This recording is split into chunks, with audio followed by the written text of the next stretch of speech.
Hey, shh. Calm down. The show is about to start. Reese on the radio. Turn it up. Turn it up low. Turn it up loud. It's like a dream come true. Turn on your radio. Reese is on the radio. Yo, let's get it. Due to the nature of this program, discretion does not exist. It's Reese on the radio. Right now on WTIC News Talk 1080. Yeah! Come on! What y'all doing today? Ain't it beautiful outside? I was watching the snow melt. I was satisfied. Are you satisfied? It's Reese on the radio. Live and direct right here on WTIC News Talk 1080. Always hyped to crack the mic for all my nutmeggers, scallywags, conversationalists, and, of course, you haters. God bless you. You notice the screen looks a little different. I want to thank Joey Burgoyne. I hate having to pronounce his name because I always feel like I'm butchering it. Thank you, Joey. Joey had another webcam that was much better than the cam that we did have before. I wasn't feeling it, so he got me the same one that we have for our guests, and now everything's up and it's popping. It looks great. There was a little bit of some fidgetiness going on a second ago. I don't know if it had anything to do with the signal, but I don't care. We're raring to go. If it happens, it happens. If we figure it out, Joey will come in tomorrow. We'll realize it. I also want to let all the folks know that Facebook is back. I don't know what happened. I don't know. But all of a sudden I realized that all of my videos are being monetized now. All of a sudden I got this reprieve through Meta. Something happened. I guess they're trying, I got this weird lawsuit going on, and now they're making amends with people. And all of a sudden we're back on Facebook Live. So if you want to, and you are a friend or associate or follower of Reese on the Radio on Facebook, we're back. And we're on the Reese, my personal page, and we're also on the Reese on the Radio fan page. So I hate using that word. I apologize, but that's what it is. It's a fan page. I only call it that because that's what it's called, not because I consider you fanatics, my people, my supporters. By the way, for those of you who ever met me, what's the one thing that you always hear me say? Thank you for supporting the show. That's who you are. You are supporters. Now, got plenty of stuff to get into. We have a guest today. Her name is Deborah Stevenson. She is a constitutional attorney. She will be here on the program. She will sit with me today. I hear she was on another AM station today. I usually don't like the double book. If you've been somewhere else, I really don't want to talk to you as well. But this is important because this is about you. It's not about me. It's not about, she's not a celebrity. She is here trying to spread the word to everyone about homeschooling. And she is a fighter against some of the nonsense that's been coming out of legislation as it relates to homeschooling. So she's here to talk about what she is doing to fight back. We'll get into that with her. We got to talk about the primaries last night. A lot of names, a lot of big names going on in those primaries. Bad news, ladies and gentlemen, a lot of bad news. For people some of you may love. Some of you may not love so much. We'll get into that. That is a big deal. We will break all of that down. And, of course, a lot of other housekeeping. Ned Lamont, the legislature. The Duff man is in the news today. Good old Bob Duff. He's in the mood. For some odd reason, he's in the mood to talk about corruption. Let's go, Bob. You want to talk about corruption? I'm with you, buddy. We can talk about the commander-in-chief while we're doing it. We can walk and chew gum at the same time. You want to talk about corruption? Let's get down to it. Bob sounds a little scared. We'll play the audio. But I really want to talk about something that people were concerned about. And I was under the impression that you trusted me. But I get it. I told you I was going to have to earn your trust every day. I warned you that if we were going to do this, I was going to have to continuously earn your trust. That it wasn't just enough to say things, that they actually had to come, they had to define itself. in actual facts. You had to see the results of my hard work. I can say this thing, and then the next day it happens, and sometimes that's just not enough. Yes, Reese, you can be 10 for 10, but tomorrow you can be 10 for 11, and then you've got to start from scratch, and I get it. And I'm always very patient about what I tell you. I don't just jump in like a lot of these other folks who always got to get into the fray. Hey, what's your opinion on this? And then people just form their opinions on the fly. And they go, I think this, that, and the third. And then when they're wrong, no one addresses it again. I try not to do that. In fact, it has been rare, if not ever, that you have contacted me on this show and said to me, hey, Reese, you were wrong about that. You want to know why? Because unlike the others, when I address it first. I start the program with it. I'll go, I got that one wrong. That's on me. That's on me. And I say to myself, you know what? Got to earn their trust again. It doesn't matter. In this game, you can be, 7 out of 10, right? Even baseball statistics are never that good, right? In baseball, you can have a 300 average and be a Hall of Famer. Derek Jeter. I'm not saying, I'm not trying to bat those averages. I want more. So, folks, when I told you that the activist class, as it pertains to the civil rightsers, I told you it was dead. A lot of you are often triggered by some of the stuff that these folks say, but remember, there's a reason why they say those things. I want you to think of the civil rights activists of today like you would a scorned lover. Ladies, don't get mad, but a scorned female lover.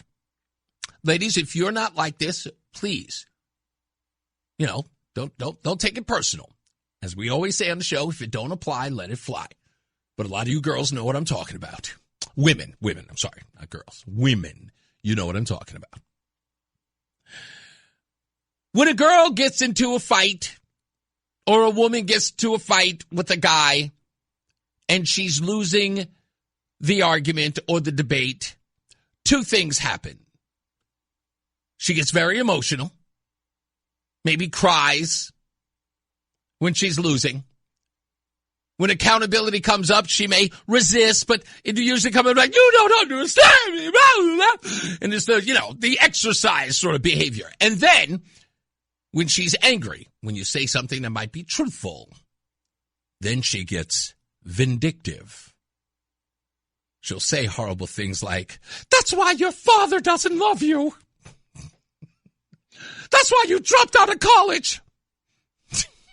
She'll say things to be hurtful, right? That's the objective is I can't win, so let me damage him. It's like getting a nice little knifing in. They go below the belt. It's what they do. And the reason why is that they want a reaction from you. So when you saw a lot of these civil rightsers, I'm not going to say any names, Evilise, when they were online talking about all of this rabble-rousing they were going to do, Evilise, they were out there saying, and we gonna do this, and we gonna do that, and this is gonna happen here, and that's gonna happen there, and they won't know what hit them. And then,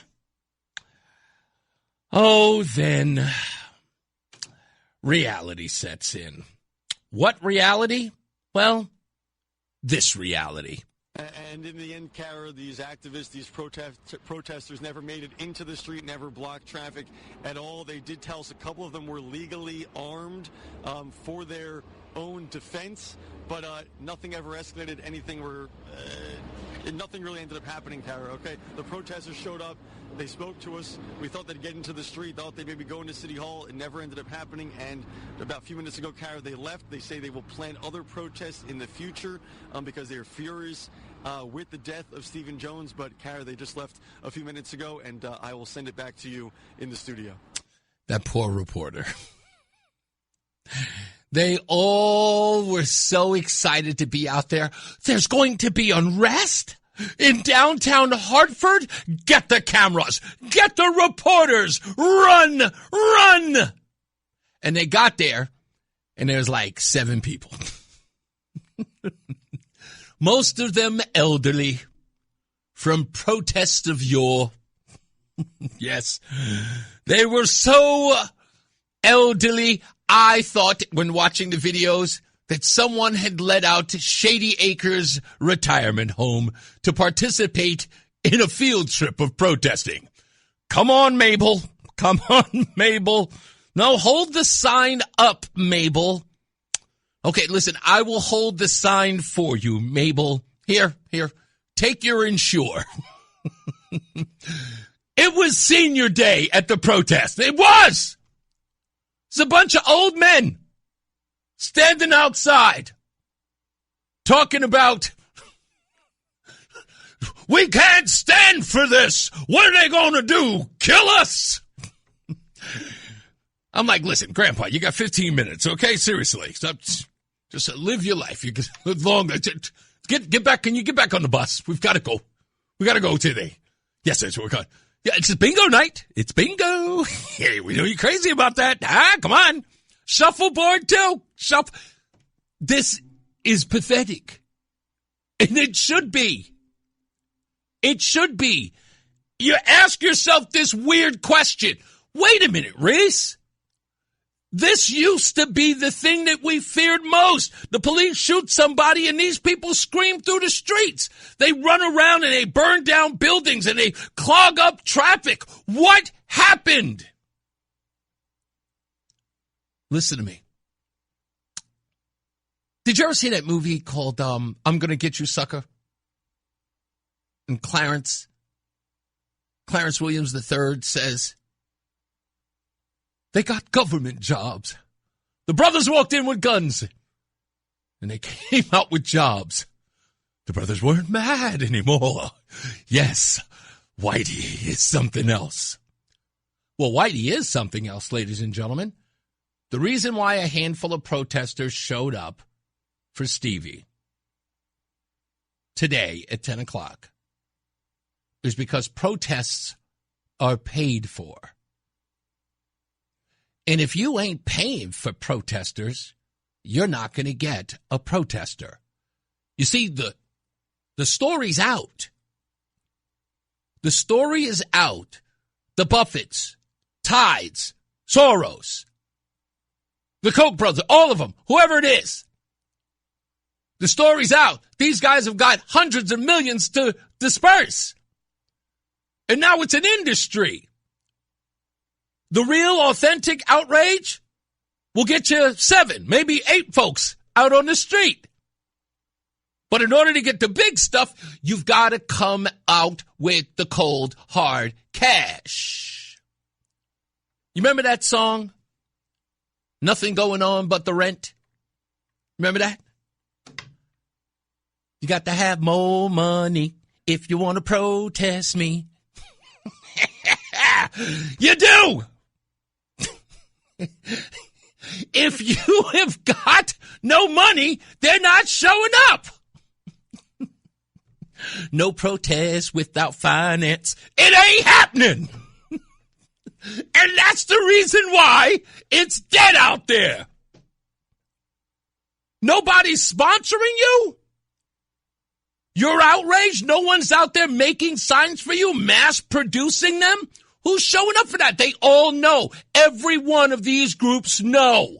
I don't care who they are. They all know. What am I going to give my time up, man? They're paying for our time now. How much you paying, Black Lives Matter? And you ever ask yourself, why isn't Black Lives Matter 860 or any one of these other organizations? Why don't they have the funding to pay for protesters? I'll give you a hint. $90 million. Did we all forget? They gave $90 million to Black Lives Matter. What did they do with it? They squandered it, and they got busted squandering it. No one's giving them money anymore. Yes, they're a dead broke civil rights organization. I'm sorry, but it's true. They're the Kmart of protesting. Seriously, they're bankrupt. So when you hear all this nonsense, the reason why you're seeing the inflammatory rhetoric is obvious, folks. There's an obvious reason for the inflammatory rhetoric. We're going to do this. We're going to shut down that. The objective is to shout because the results are weak. No one cares. What else do you have? You have nothing but a jilted lover whose relationship has ended. And instead of just taking the L, going home, and taking care of their families, they're online screaming and hollering and making empty threats. And when the day comes, when all the cameras have bought in, which they do, which shows exactly what kind of suckers they are, they're going out, they're going to be standing in the street. We better get out there. And you saw that reporter. That reporter looked like someone dragged him out of bed for this. It was like, what the hell are we doing here? Why are we here? Why do we keep coming here? Now, it's okay. Don't get me wrong. They're still going to come. They are lapdogs for this nonsense. They love it. Racial strife? Absolutely. It moves the newsroom. I mean, it's the lifeblood of the newsroom. But they'll keep getting disappointed. But back to my earlier point at the beginning of this monologue. I told you the civil rights movement in Connecticut is dead. And I killed it. It's over. You don't have to worry about it anymore. Because when it counted, they said nothing. And that was J. Allen Jones. When it mattered, they did nothing.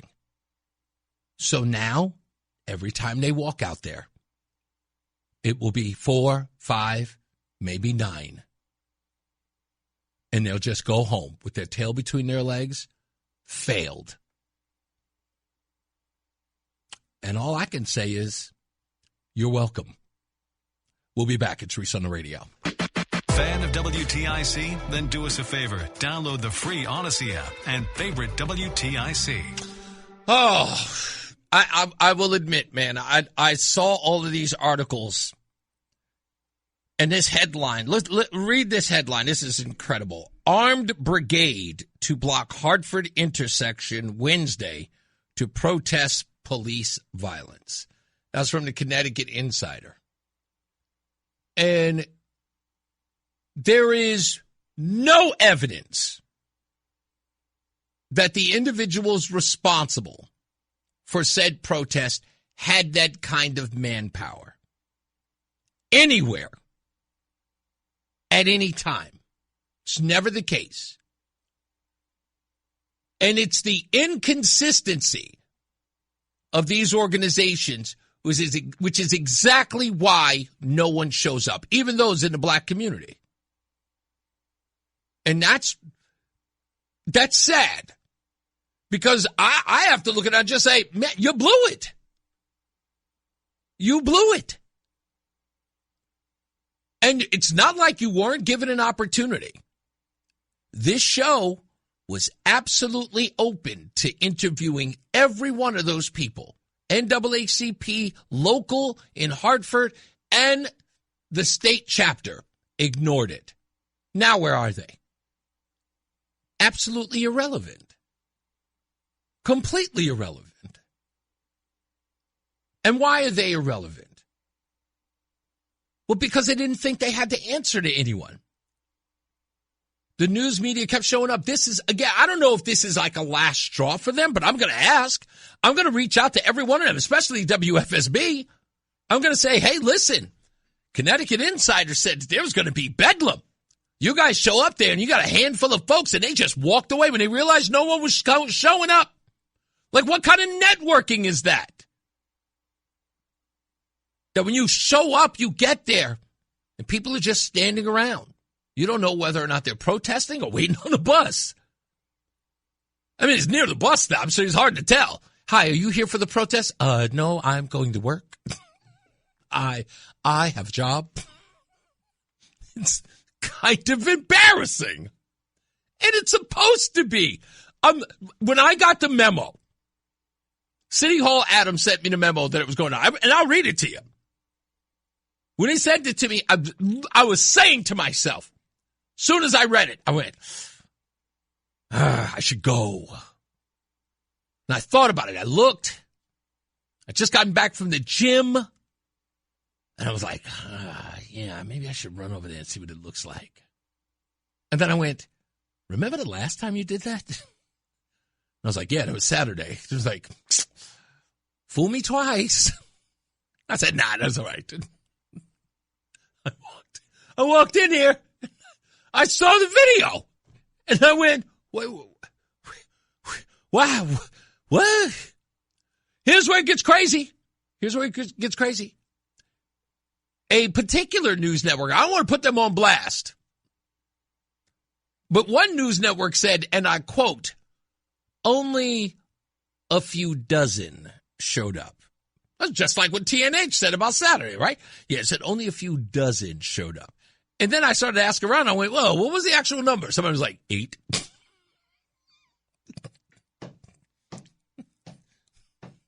That's just over a half dozen.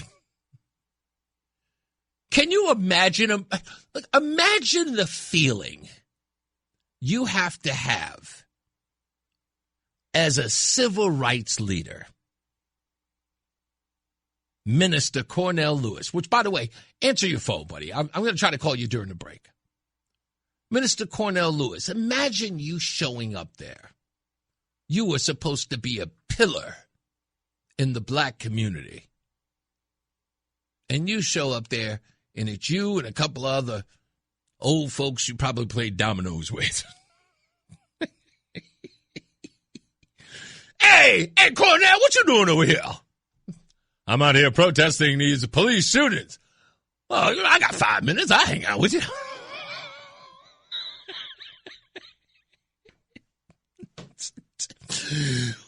Where's the rest of you people? I don't know. I got a hard time working the whole text thing on my cell phone. And I got that consumer cellular.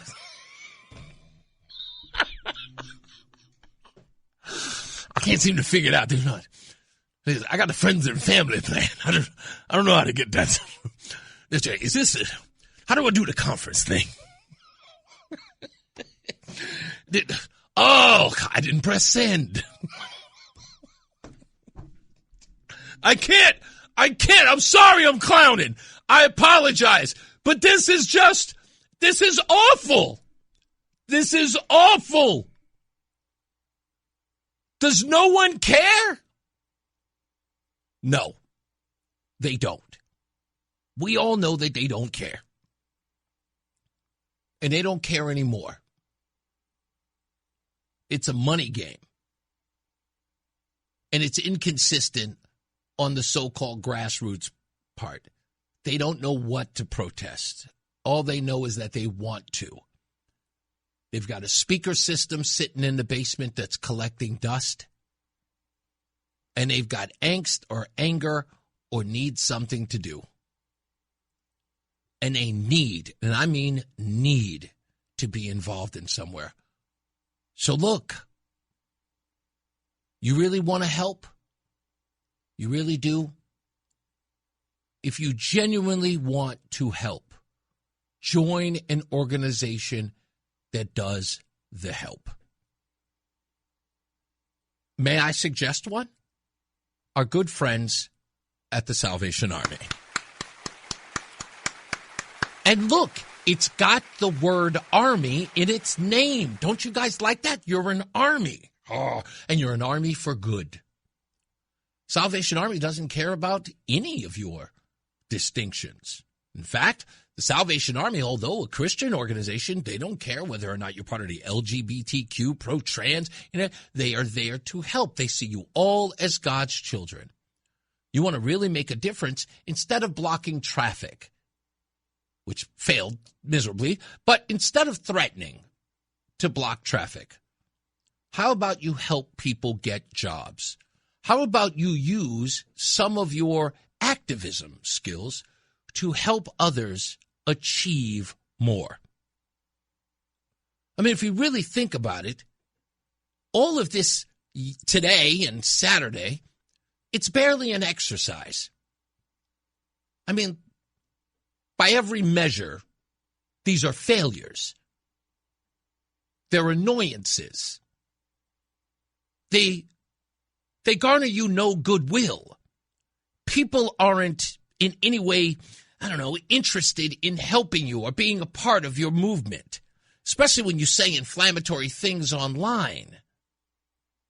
You make these sort of veiled threats to the average citizen who has nothing to do with the shooting of Stevie or Mr. Walker. When you start making these proclamations towards the individuals who just want to live their lives and raise their children and live in safe communities, instead of making threats towards them, instead of stopping traffic and keeping them from living their daily lives, why not do something to help? If you really care about helping, let's put our protests where our mouth is and actually do some good. Instead of chasing the news media down so they can give you clicks or so you can build your portfolio with news clippings while you watch yourself online. Hey, look at me. That's me upset and angry on Fox 61. Instead of building that, why not get those same cameras to pay attention to your good works? Not how you're going to disrupt lives. I mean, it's a thought. You know, if you turned over that leaf and you started showing the rest of us that, you know what, this isn't working. Let's do something that does. And you start promoting that and putting it on Facebook and Instagram or wherever it is you used to get your clicks, and we see that and we can go, hey, here's some good news we can celebrate. Here's some good news we can get behind. You know what, Martha, I think I want to help those good folks over at the Black Lives Matter 860, or I want to help those folks over at NAACP. They're really making a difference. Join a church. How about that? Get a little God in your life. And in fact, if you can't do that, plenty of those churches actually help the unhoused, as you like to call them. I like the word homeless. If you care about those folks, join the churches that are doing the work. Find out how you can help them.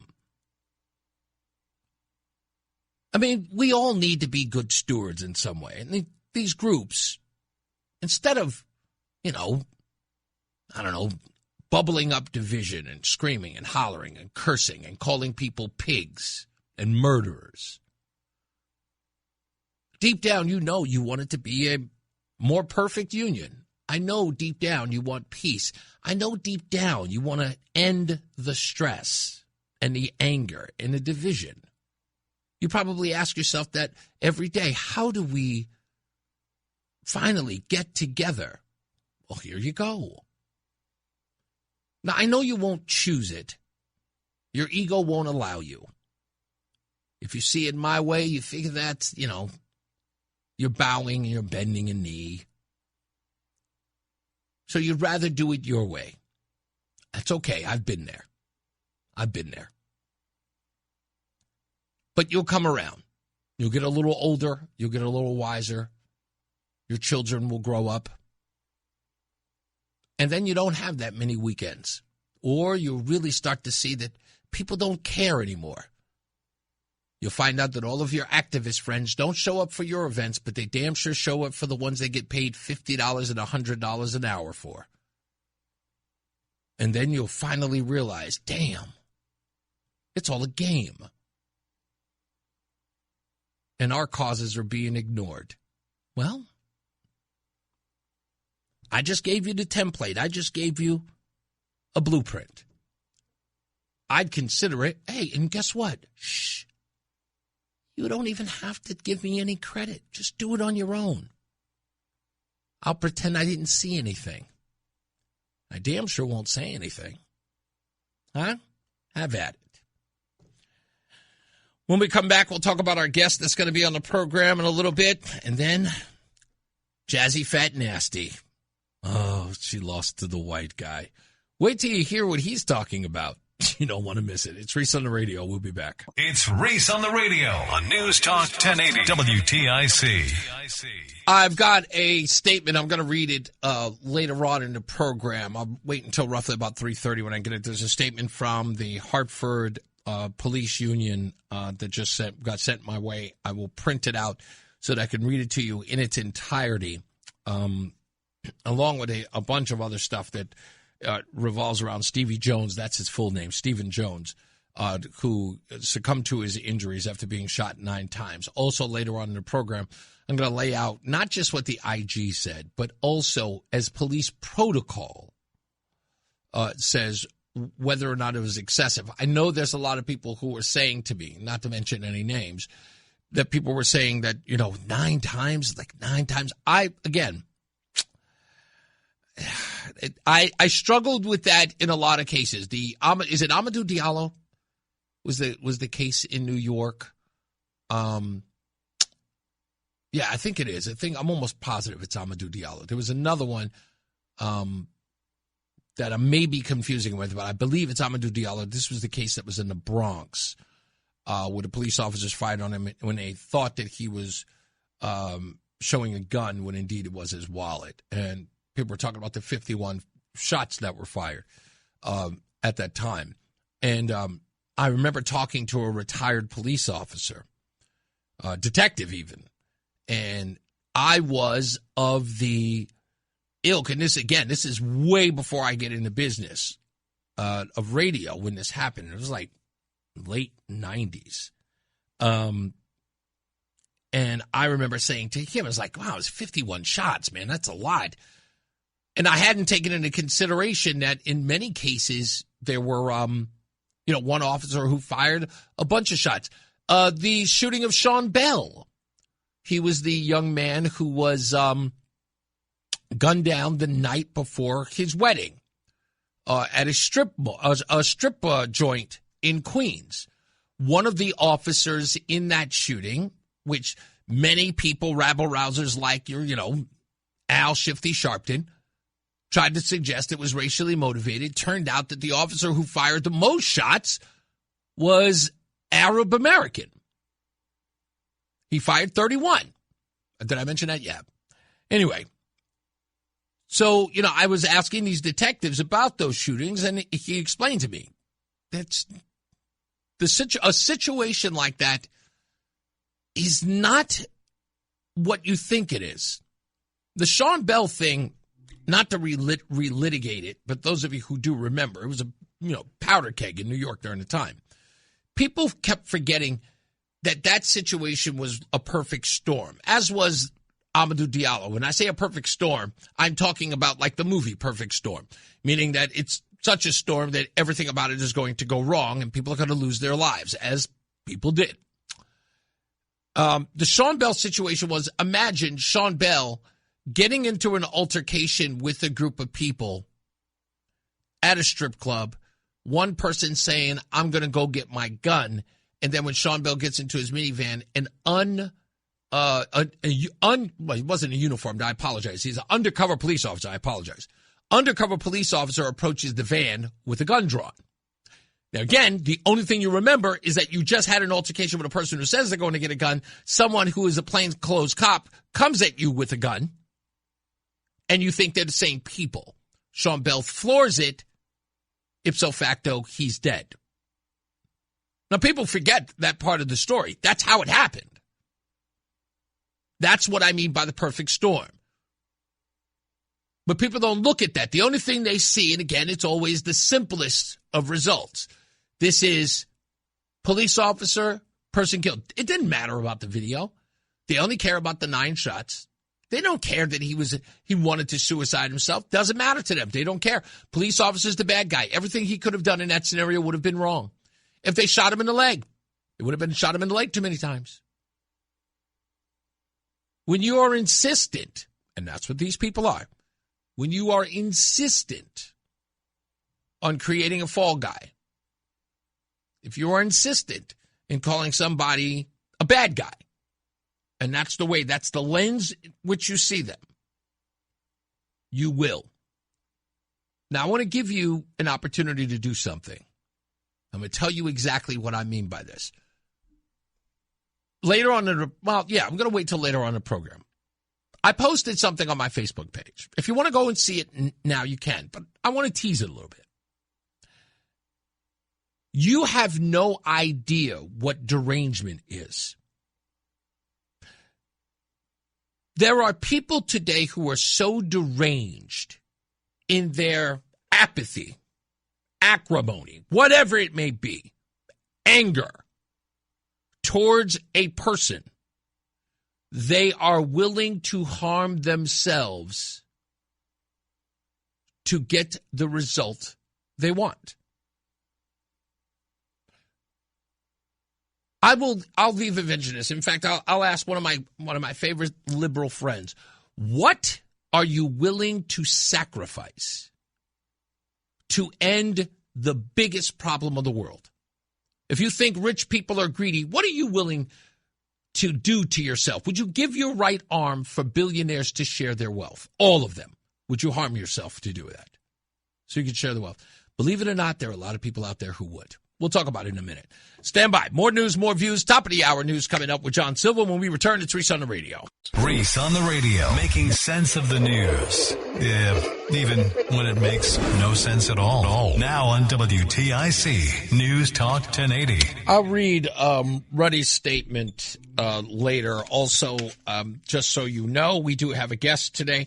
Her name is Deborah G. Stevenson. She runs the Deborah G. Stevenson law firm. She is also a part of the National Home Education Legal Defense, which is known as NHELD, N-H-E-L-D, LLC. She, on her website, which I believe is DG Stevenson Law, DGStevensonLaw.com.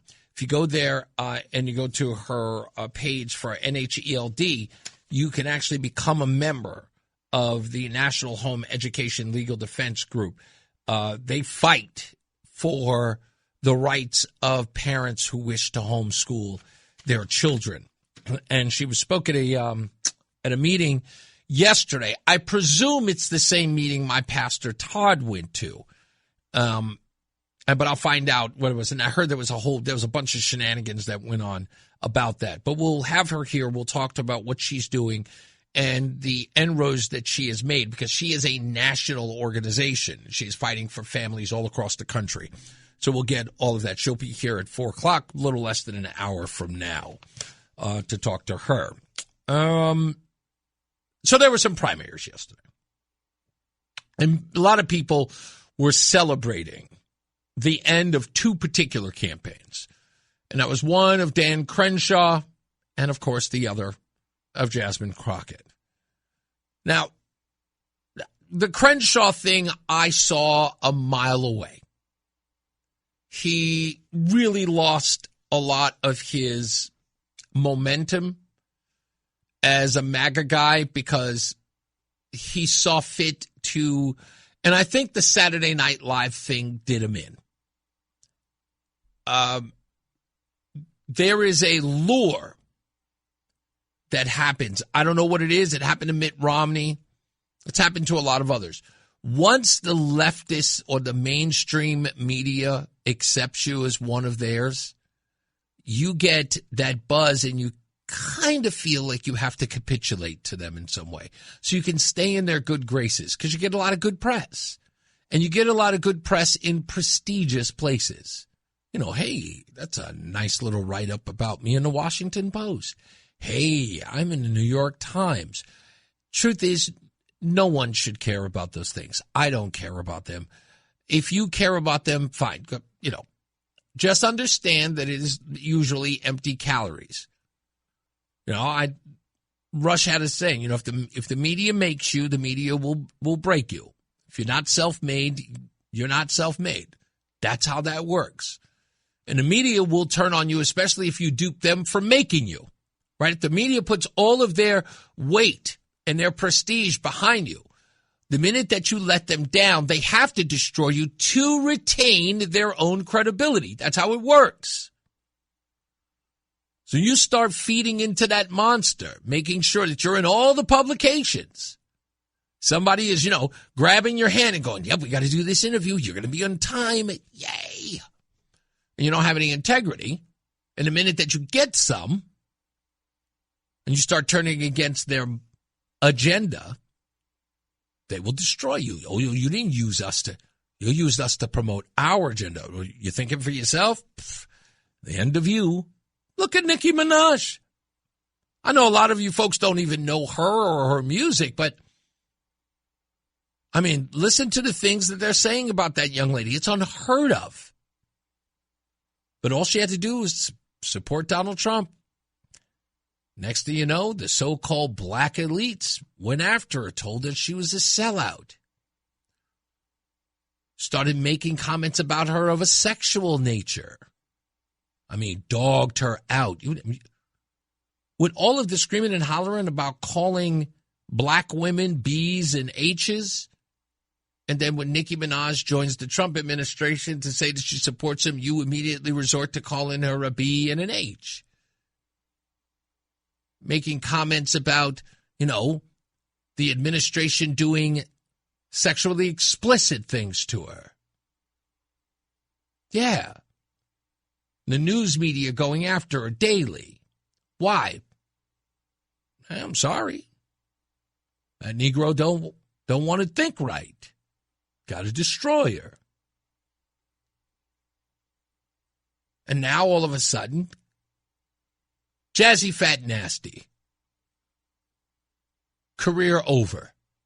It's it. It's over. Primary in her House seat, over. She's done. And the guy who's going to replace her, if indeed he does win, he's probably worse than her. But then again, I doubt it. I think she's the worst of the worst. Not because of her ideology, just because of her behavior. She's a scoundrel. She's an awful person.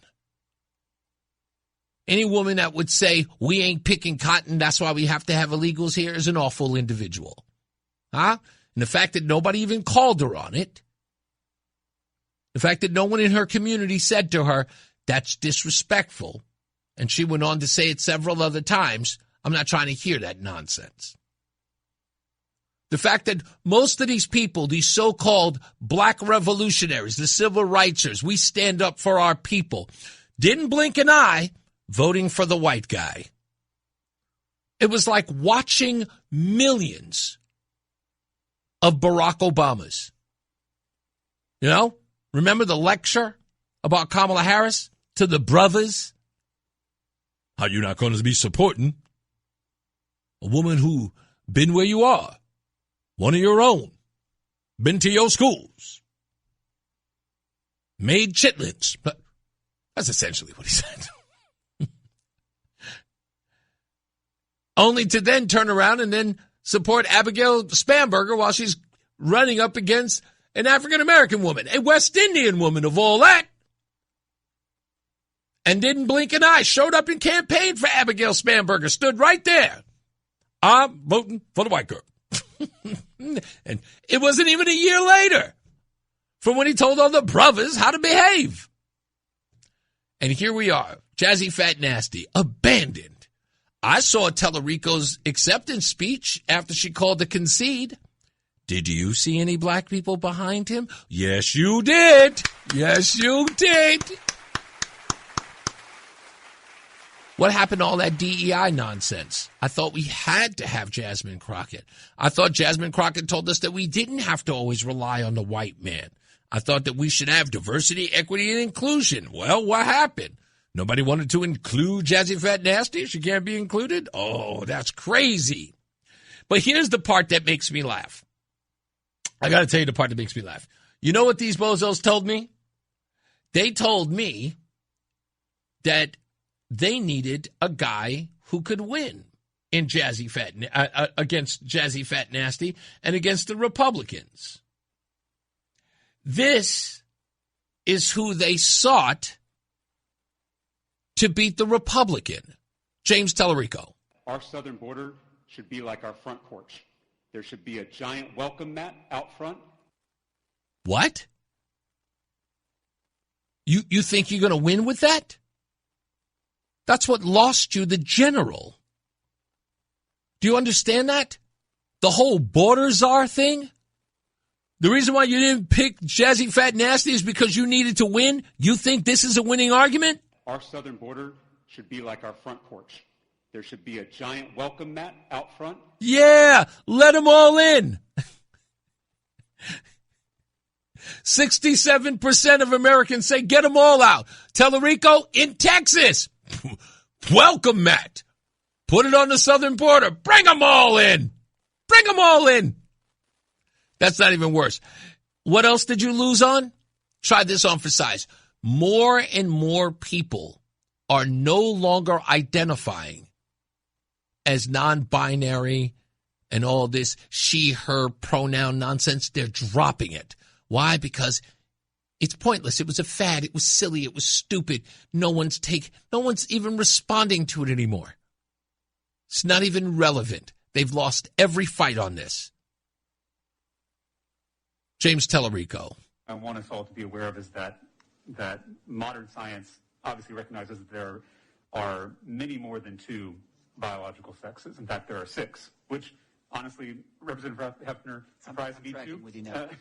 Surprised me too, because I am not well versed in this issue area. I'm not a scientist. I'm a politician, a lot worse than a scientist. Yes, this guy is the one they chose over Jazzy Fat Nasty. 6 sexes. Roland, did you know that? I mean, I didn't go to college, but there are 6 now? I mean, I thought it was 72, but now we're all the way down to 6. How many sexes are there?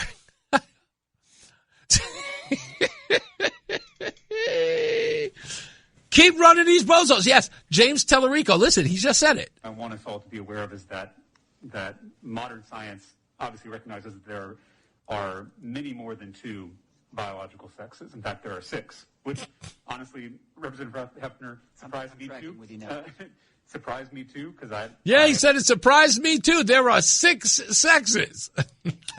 I thought it was only 3. It's confusing. Science isn't, it's an ever-moving, changing thing.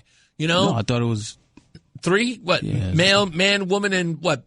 Non-binary? No, male, woman, and then they had, what do they call it? Hermaphrodite?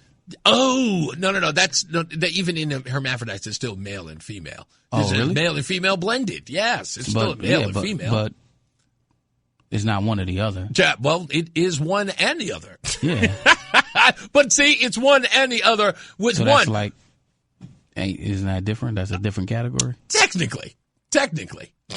I mean, with all due respect, it's still putting the two, like, it's not 2 sexes becoming the third sex, so to speak. Gotcha, you know what I mean? Gotcha. So, so it's only 2, but so apparently he's saying there's 6 of them. Because science tells him so.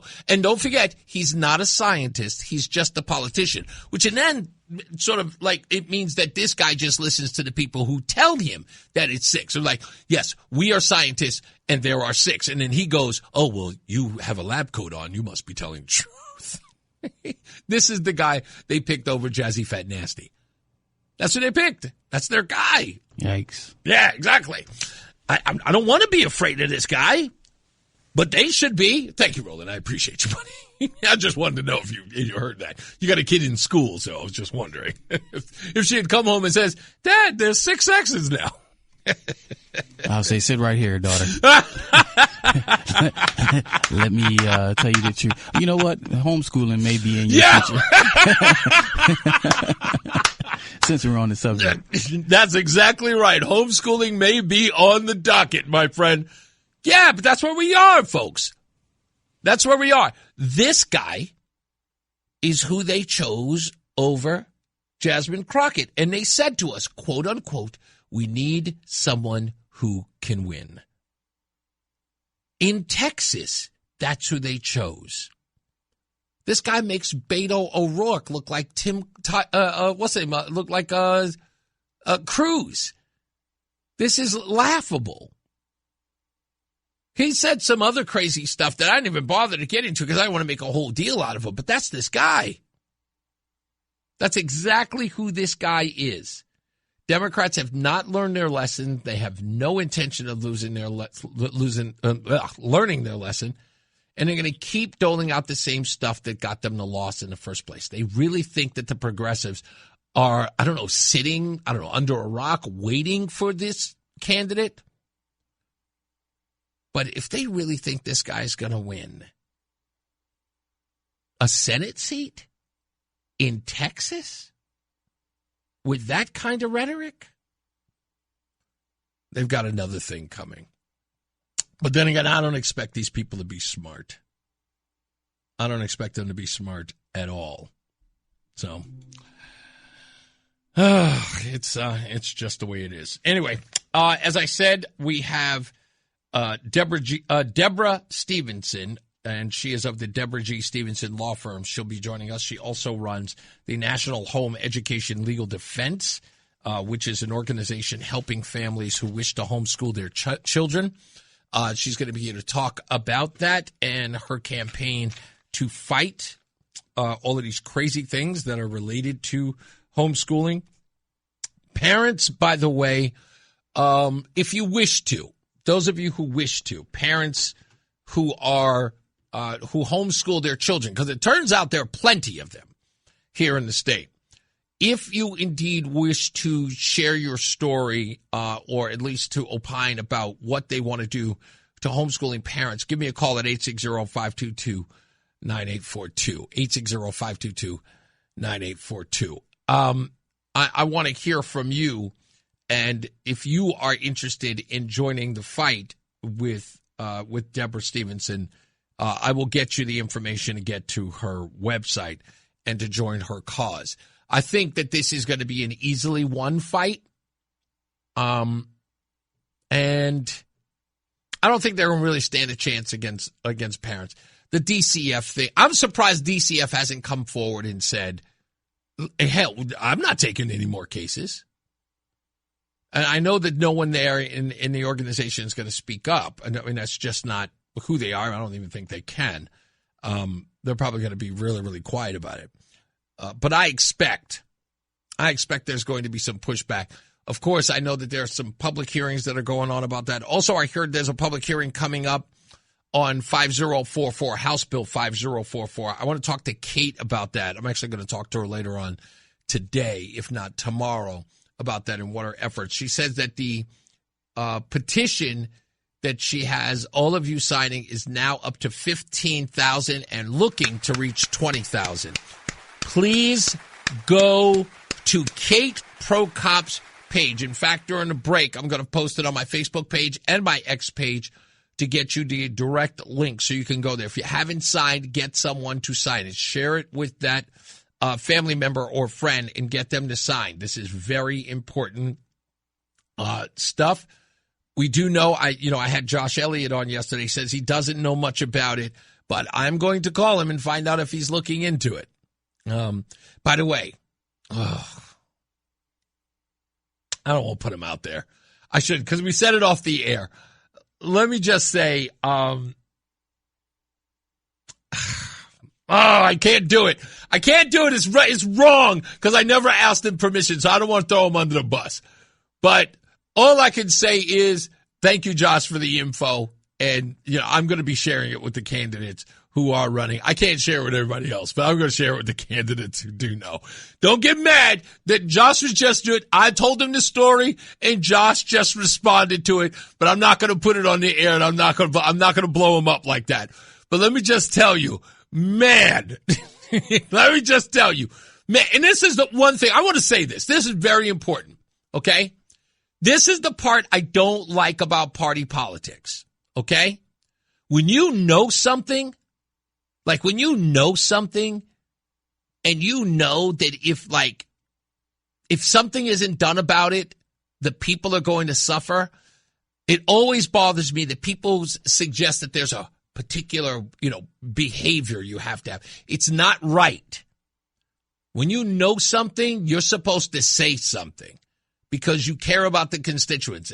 And I'm not saying that he doesn't. I'm not saying that he's not going to use this information himself. I'm just suggesting that I was a little miffed about the fact that he hadn't. So I'll share it with the candidates. And by the way, if you ever see me out in the street, I'll tell you. I don't care.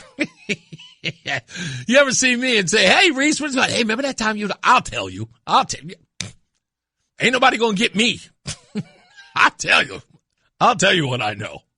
And it's bad. It's bad. Anyway, I'm not going to, I don't want to do it here. I don't want to do it here. I'm going to be a good guy. We'll take a break. We'll come back. More news, more views. Deborah Stevenson coming up soon. We're waiting for her to show up through that door. We'll get her in that seat right across from me. Stick around. It's Reese on the radio. Listen to WTIC News Talk 1080 on the free Odyssey app. Download and like WTIC today for alerts on special programming. All right, we are back. We are here. Our guest has arrived, so she is getting some stuff ready. And, of course, if you're just joining us, our guest is, I said, of course, if you're just joining us, our guest today is Deborah G. Stevenson of the Deborah G. Stevenson Law Firm. She is also with the National Home Education Legal Defense Group, an organization that she began to help homeschooling parents across the nation. And she'll be here to talk about, I guess, I don't know, a town hall or was it a public meeting? What was that? It was a public hearing, yeah. We'll talk about that. By the way, do you know if my pastor was there, Pastor Todd Williams? Did he speak there? Do you know if that was? Okay, I'll show you a picture of him and see if you recognize him there. I think he was where was this one located? In Hartford, okay. All right, I'll find out whether or not they were the same one, because there may have been several. But Deborah will be on in a minute. We'll talk about what she's doing and why it's important that you join her organization, because she is putting in a lot of the work to fight this. As you know, there are thousands of families here who are fighting back against the state and what they wish to do with homeschooling parents. So I'll get into all of that with her. We'll keep her here for a bit. I don't want her to drive here and just be here for like 27 minutes. I want to spend an hour with her to find out what can be done to get all the information that you need so you are armed to the teeth to fight back against this. I want to read this statement by James Rutowski, who is the president of the Hartford Police Union. And he is writing this with regards to the shooting of Stephen Jones. He writes, the Hartford Police Union fully supports the officer involved in the shooting incident on Blue Hills Avenue. The facts are clear and undisputed. A suicidal individual armed with a large knife ignored repeated commands to drop the weapon, failed to respond to less than lethal force, and deliberately advanced on the officer in a manner that created an immediate threat of death or serious bodily injury. This was a 100% justified use of deadly force, necessary, reasonable, and in full compliance with the federal law, including U.S. Supreme Court precedents such as Graham v. Connor and Tennessee v. Garner. Connecticut state law and Hartford Police Department policy. We extend our sincere condolences and deepest sympathy to the family and the friends of Stephen Jones for the profound loss and tragedy they are enduring. As Sir Robert Peel articulated in Founding Modern Policing, and something our current leadership has forgotten, the police are not an occupying army. They are not them. They are us. They are you and me, our neighbors, sons, daughters, husbands, wives, fathers, and mothers, who volunteered to handle the dangerous, dirty, thankless work the world expects to be done but rarely wants to see up close. When the community and leadership turn their back on their own police, it shatters the very social contract Peel designed policing to uphold. By rushing to embrace the families of the suspects while offering zero public solidarity to the officers who work for Hartford, City Hall has declared in action, if not in words, that the police are not part of the community. They are outsiders. Disposable tools to be used when convenient and thrown under the bus when politically inconvenient. That is the exact opposite of the police. The police are the public, and the public are the police. City Hall sent the wrong message. We ask for patience as the state investigation proceeds, respect for the officer who acted to survive a life-threatening encounter. Officers should not be society's default mental health responders. We ask for renewed commitment from our legislators to remove police from being the vanguard of what should be a mental health professional response, to provide better tools and support so these tragedies can be prevented in the future. Now, this is the part that always bothers me about this, and what I've seen lately here in Hartford and in other places, is not understanding as public officials the work that the police department has to do. And it's not like they don't know. But the fact that public officials have decided that there is a divide in the community that they must profit from, that is where the issue is always going to lie. When the community and the activist class, now I'm going to tell you right off the bat, Mayor Arunin, what are you arguing with the activist class for? What are you arguing with them for? It's non-existence. It's non-existent. They are not a resistance. Did you see City Hall today?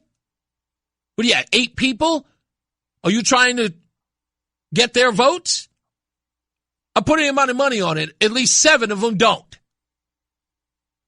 You don't have a community issue when it comes to making a decision about whether or not you support the police or the activist class of the city. They don't exist. You got 7 rabble-rousers who got nothing to do all day. There is no divide, nor should there be. The community needs the police. They know how dangerous it is in Hartford. They do. They want to be able to call the police, and more than likely, they will.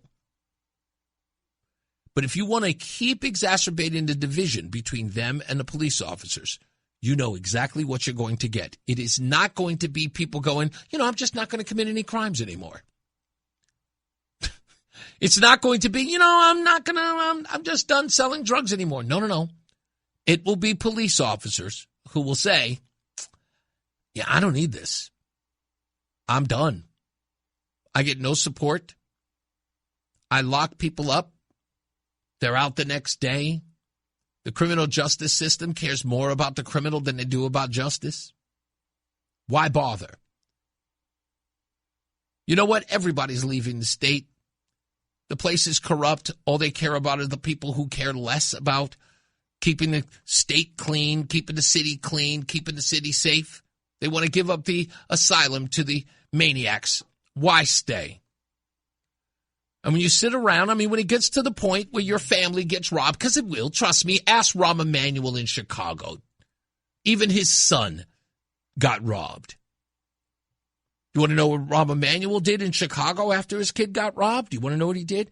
Rahm Emanuel showed up at the court hearing for the guy who robbed his son, and he tried to offer, in fact, did so much as offer clemency to the person who robbed his son.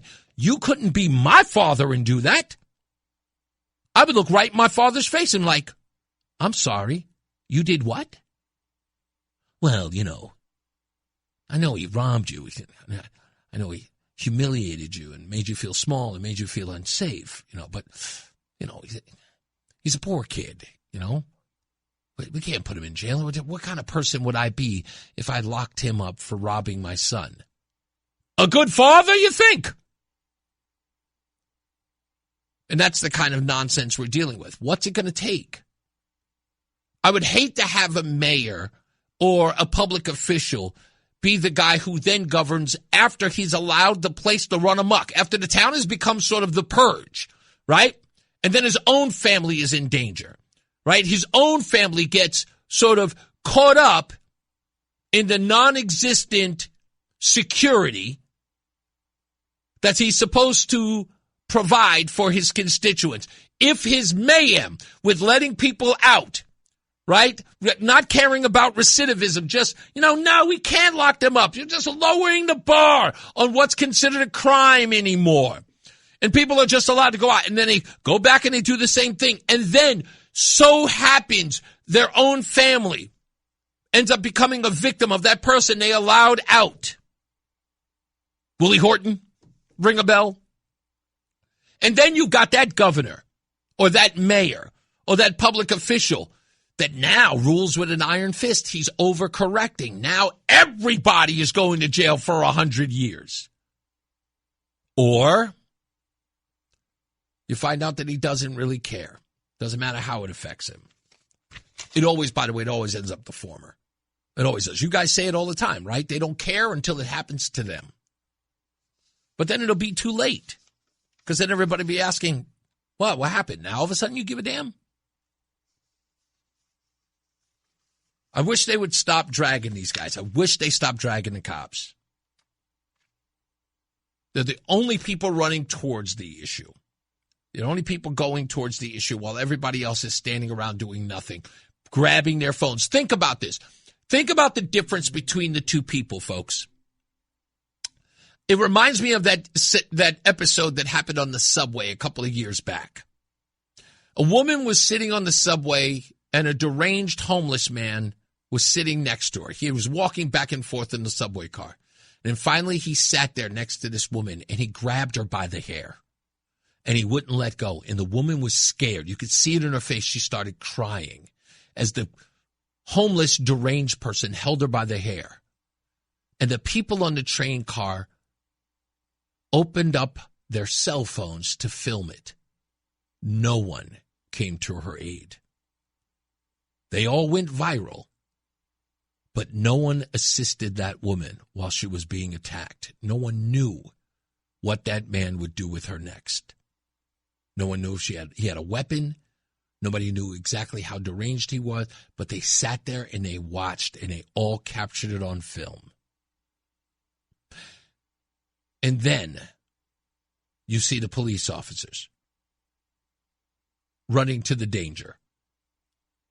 With all due respect, spare me your outrage. Spare me. I call you clowns because that's the difference I have to look at. I have to look at the people who pull up the phones because that's what they did in Stevie's case. They held up the phones and they stayed far away. Yards away. Stevie, stop! Put down the knife. Nobody walked up to Stevie, did they? Huh? Why didn't they walk up to Stevie? If it wasn't in danger, why didn't you walk up? You did nothing.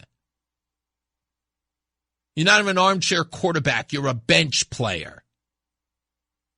You sat by and you pulled up your phone so you could go viral. And then played the outrage card after somebody had to step in and do something about it. This is the reason why I don't respect you. I can't. You're not worth the respect. We'll be back. It's Reese on the Radio. It's Reese on the Radio on NewsTalk 1080 WTIC. Yep, we're back. Coming up, Deborah Stevenson, attorney at law, will be here. I always, you know what, to be honest with you, I would always like that sort of moniker. It's like attorney at law. It should be, do you refer to yourself as attorney at law? Or just a constitute? No, you don't? Well, I'm just cheap like that. Anyway, she's going to join us a little bit. She's going to talk about homeschooling. She is a fighter for homeschool parents across the country. Some of the cases that she has dealt with in different states and how she's trying to help here in Connecticut. She has wonderful stories about homeschooling in her own home with her own children. Her kids are remarkable by any stretch. As you know, Pastor Todd was here 2 days ago. I think it was here Tuesday, if not Monday. Yeah, maybe Monday, sorry. And he said that his daughter Savannah, who's got a beautiful voice, by the way, she is now. She has a master's now. She's only 21 and got her bachelor's at 17. His son, who's also got a bachelor's at 17. Again, which is unheard of. Beauty of it is it's like, people think that your kid's got to be an overachiever in order to do it. And I think as Deborah was just saying behind the scenes, is like it's not that difficult to do. But the attraction to homeschooling is because of results like this. And I'll tell you, being flat out, the legislators know it across the country. They have failed miserably. And a lot of them thought, I'm going to ask Deborah about this as well. I think that there was something that happened somewhere in the 80s that changed a lot of things in the family dynamic that really, really hurt homeschooling. Because when I was a kid, there was a lot of homeschooling when I was growing up. And then it sort of, it's kind of tapered off. Not that it wasn't happening, but it tapered off a little bit. We didn't hear a lot about it. But now it's back on the uptick. And I think there's a certain reason for it. It's not just this curriculum in school or not just the way that schools are, although that plays a huge role. But there's something else that's going on as well, because it shouldn't be. It shouldn't be on the uprise for several reasons. And things like, two-income households, and a host of other reasons, but we'll ask Deborah about that when we get her on in a little bit. If you've got a question, you can go to Facebook, which we're there. If you want to if you don't know where we are on Facebook and you're listening on the show, go to ReeseOnTheRadio.com. That's ReeseOnTheRadio.com. Click on the Facebook icon or the YouTube or the X icon. If you have a question for Deborah Stevenson, send it to me there and I will ask her about it.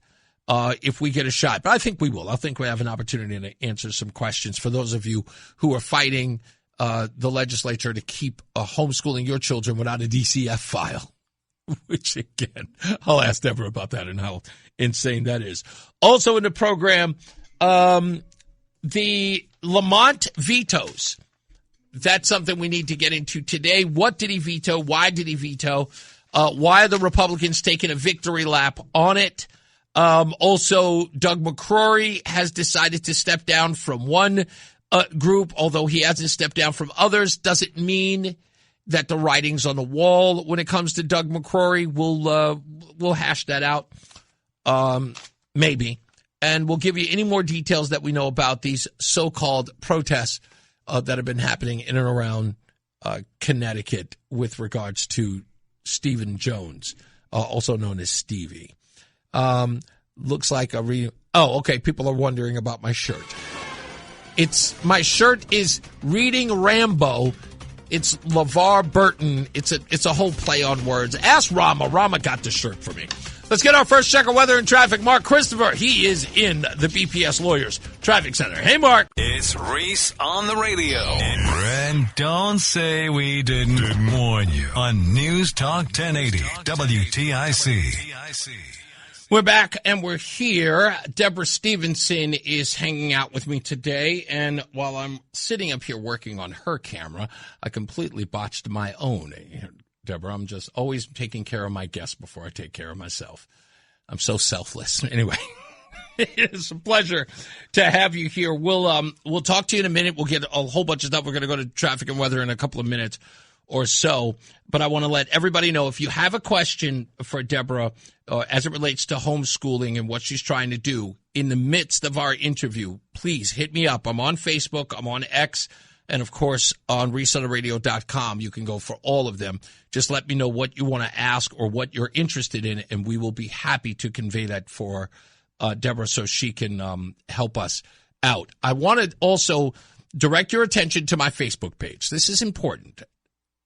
Only because I need you to understand. It's called The Derangement Is Real. Go to my page and you will see it. There is a comedian there who is on the streets at a protest. And he asked the protester, what would you be willing to do in order to get rid of the President of the United States? Now, there is a language warning. So if you are interested in seeing what it is that the person is willing to do, see it for yourself. Later on in the show, we'll talk about it after you've seen the video. You do not want to miss it. So stand by for that. I'm going to do a whole breakdown of it tomorrow when I can edit the video because there's just too many expletives to mention. But it is an insane example of how far we've come as people. If you were a psychiatrist, I would ask you, but you're an attorney. What kind of, you just do constitutional law? Is that all? I do appellate law. Wait a minute, hold on. Why is there oh, that's why, because I have the wrong microphone on. That's why. Okay, there you go. Are you there? Yes, I am. Okay. Okay. No, I just want to make sure your voice is. So, constitutional law and any other? Constitutional law, appellate law, education law, civil litigation. Oh, okay. Mm-hmm. Civil litigation. Mm-hmm. Okay, we may have to get your card. Just in case. And you've been doing that for how long now? About 25 years. 25 years. Mm-hmm. And you run your own law firm. Yes, I do. Look at that. I know. I'm trying to. I thought our volume was good already. We just got to. You've done radio. You have to speak. You have just a soft voice, right? Yes. Everybody tells me that. Nobody can ever hear me. That's okay. We'll make sure. We'll fix it and figure it out in due course. Let's get to another check of weather and traffic. Mark Christopher is in the BPS Lawyers Traffic Center. Hey, Mark. It's Reese on the radio on News Talk 1080 WTIC. All right, we are back and we are about to get into it, and you can probably hear my voice over Deborah's microphone. Deborah's worked in news. How many years did you work in radio? About 10. About 10 years. Mm-hmm. And you said, we were talking behind the scene, you love it. You miss it sometimes. Oh, yeah, definitely. Oh, see, it warms my heart because I know that this is not just a me thing. Everyone who's ever done this loves it. Yeah. I think so. But let's get to the reason why you're here. Deborah Stevenson is an attorney, constitutional attorney, and she is fighting for families who are being, I would say, inundated with new regulations all across the country in order for them to homeschool their children.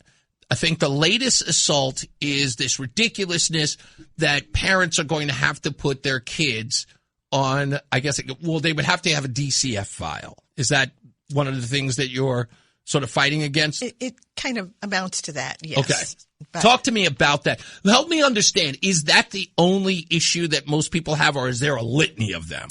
Well, I think there are certain people in the state government here in Connecticut that have a vendetta against homeschooling. Ooh. And have had it for many years. The former OCA comes to mind, Office of Child Advocate. Mm-hmm. State's Child Advocate Sarah Egan was the advocate for many years. And she was against homeschooling probably from 2013 forward. And we had Matthew Tirado. I don't know if you remember Matthew Tirado. Not familiar. Okay. He was an autistic child, and he was basically, he was enrolled in the public school. He went to a special school, special needs for autistic, right. But he was still enrolled in the public school. And his mother couldn't handle him. And basically, he was like the first of the string of horrible stories we've heard. Okay. And the mother didn't allow him to go to school. Okay. This went on for a number of years. Finally, DCF got involved. Right. To their credit, DCF tried to do something about it and went to file a petition for neglect in the court. The problem is, in the end, DCF told the court, we can't make her come to court. So the judge issued a capias, which is an arrest warrant of type, to bring the woman to court. Mm-hmm. She didn't show up. And basically, the police and the DCF worker said, and the attorney for the little boy said, I don't know, we can't get her to come to court. She won't open the door, And this was in a 46 or 96, I can't remember which, second hearing in court. Wow. And they said this, we can't bring her to court. So what did the judge do? Case dismissed. 2 weeks later, Matthew Tirado was dead. Wow. Now, this is a child who was enrolled in the public school, never homeschooled, never a hint of that. The child advocate at the time, Sarah Egan, came out with a report that said we must regulate homeschooling. Right.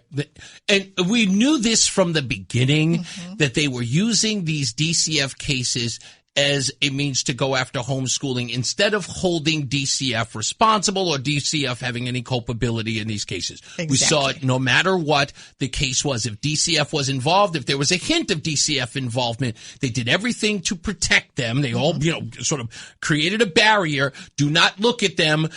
Even Governor Lamont. No, they're doing good work. Doesn't matter how many dead kids lay in their wake. Right. We've got to find a way to go after homeschooling. Now, you mentioned Sarah Egan, which, by the way, we're trying to get her on the show. Mm-hmm. There's an interesting thing that I think also plays a role. You said that they have sort of a vendetta.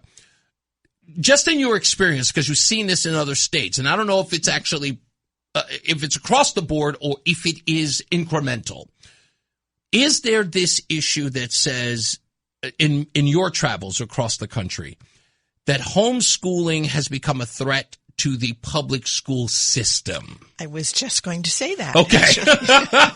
Okay. Mm-hmm. Talk to me about that. Because yes. I really do believe that that's a lot of this animus that is happening against homeschooling, is that where they failed, more parents are saying, enough, I'm just doing this myself because I think I could get better results. Exactly. In the 80s, it wasn't, that bad or that ominous, I guess. But we saw it then, where public school superintendents, teachers, mainly the administrative level, not so much the teachers, but there was this effort to keep their jobs, to say, it was a threat to their individual jobs, they thought. And the other issue they thought was, well, we went to school for this. We're the only ones who know how to teach a child. Sure. Okay. So forgetting, eons of history of parents raising their own children and educating them themselves, right. Self-taught president. It's called self-taught in the history books. And we just have a nickname like homeschooling now. Yeah. But it's always been our right and duty to do that. But that's what it was. It was control. And then it was, okay, if we lose that, I might lose my job. If lose this funding? Grows up. Lose funding for the school and control. Yeah. So when you have children enrolled in a public school, I don't care where you are in what state, they're under the control of that administration and then down to that particular teacher in that particular class. They have one set curriculum that they're using for all of the kids in the class. Right. So that's more control. And one set curriculum may fit the needs of a lot of kids in that classroom. Sure. But it doesn't fit all of the needs of every child in the classroom. There are going to be some on either end of the spectrum, not autistic spectrum, but either end, low or high IQ, whatever, that it just won't work for. Or they may have a very different learning style, whether it's auditory or visual or whatever the style is. Everybody's brain is a little bit different. Right. And if you're teaching in a way that is effective for someone with maybe an auditory learner, great, no problem. If you keep teaching that way to someone who needs it taught visually or in just a different way of explaining things rather than going page by page out of the school teacher's textbook, because there's set ways that they're taught in these education schools and colleges how to teach. Yeah. If that method doesn't work, you're going to lose a lot of students. And what happens to the student? Well, most of the time, the student is trapped in the public school. That's right. A lot of people don't have the money to go to a private school, and they feel trapped unless there's not an option. This is a right. To educate your own child, and you have the ability to do so. Now, many people make sacrifices in order to do so. I was going to ask you about that. Absolutely. What do you think? Because again, I remember in the 80s, many people criticized our society, that we were the society of excess. The 80s excess, and there were more women joining the workforce. And these two-parent households were creating latchkey kids who were coming home to no parent being there. And this is where we sort of saw that slope happen with homeschooling because parents weren't available to do that. Then we see this uptick, which has now happened in the early 2000s. We see this rising in homeschooling. It's like everywhere now. Almost everywhere you look. The next generation, I would say, what's after Generation X? Generation Y and Z? I can't keep track. Yeah, so Generation Y and Z, we see an uptick, an incredible uptick in that, and that is because curriculums became more social constructs as far as schools, became more about gender equality and this, that, and the other.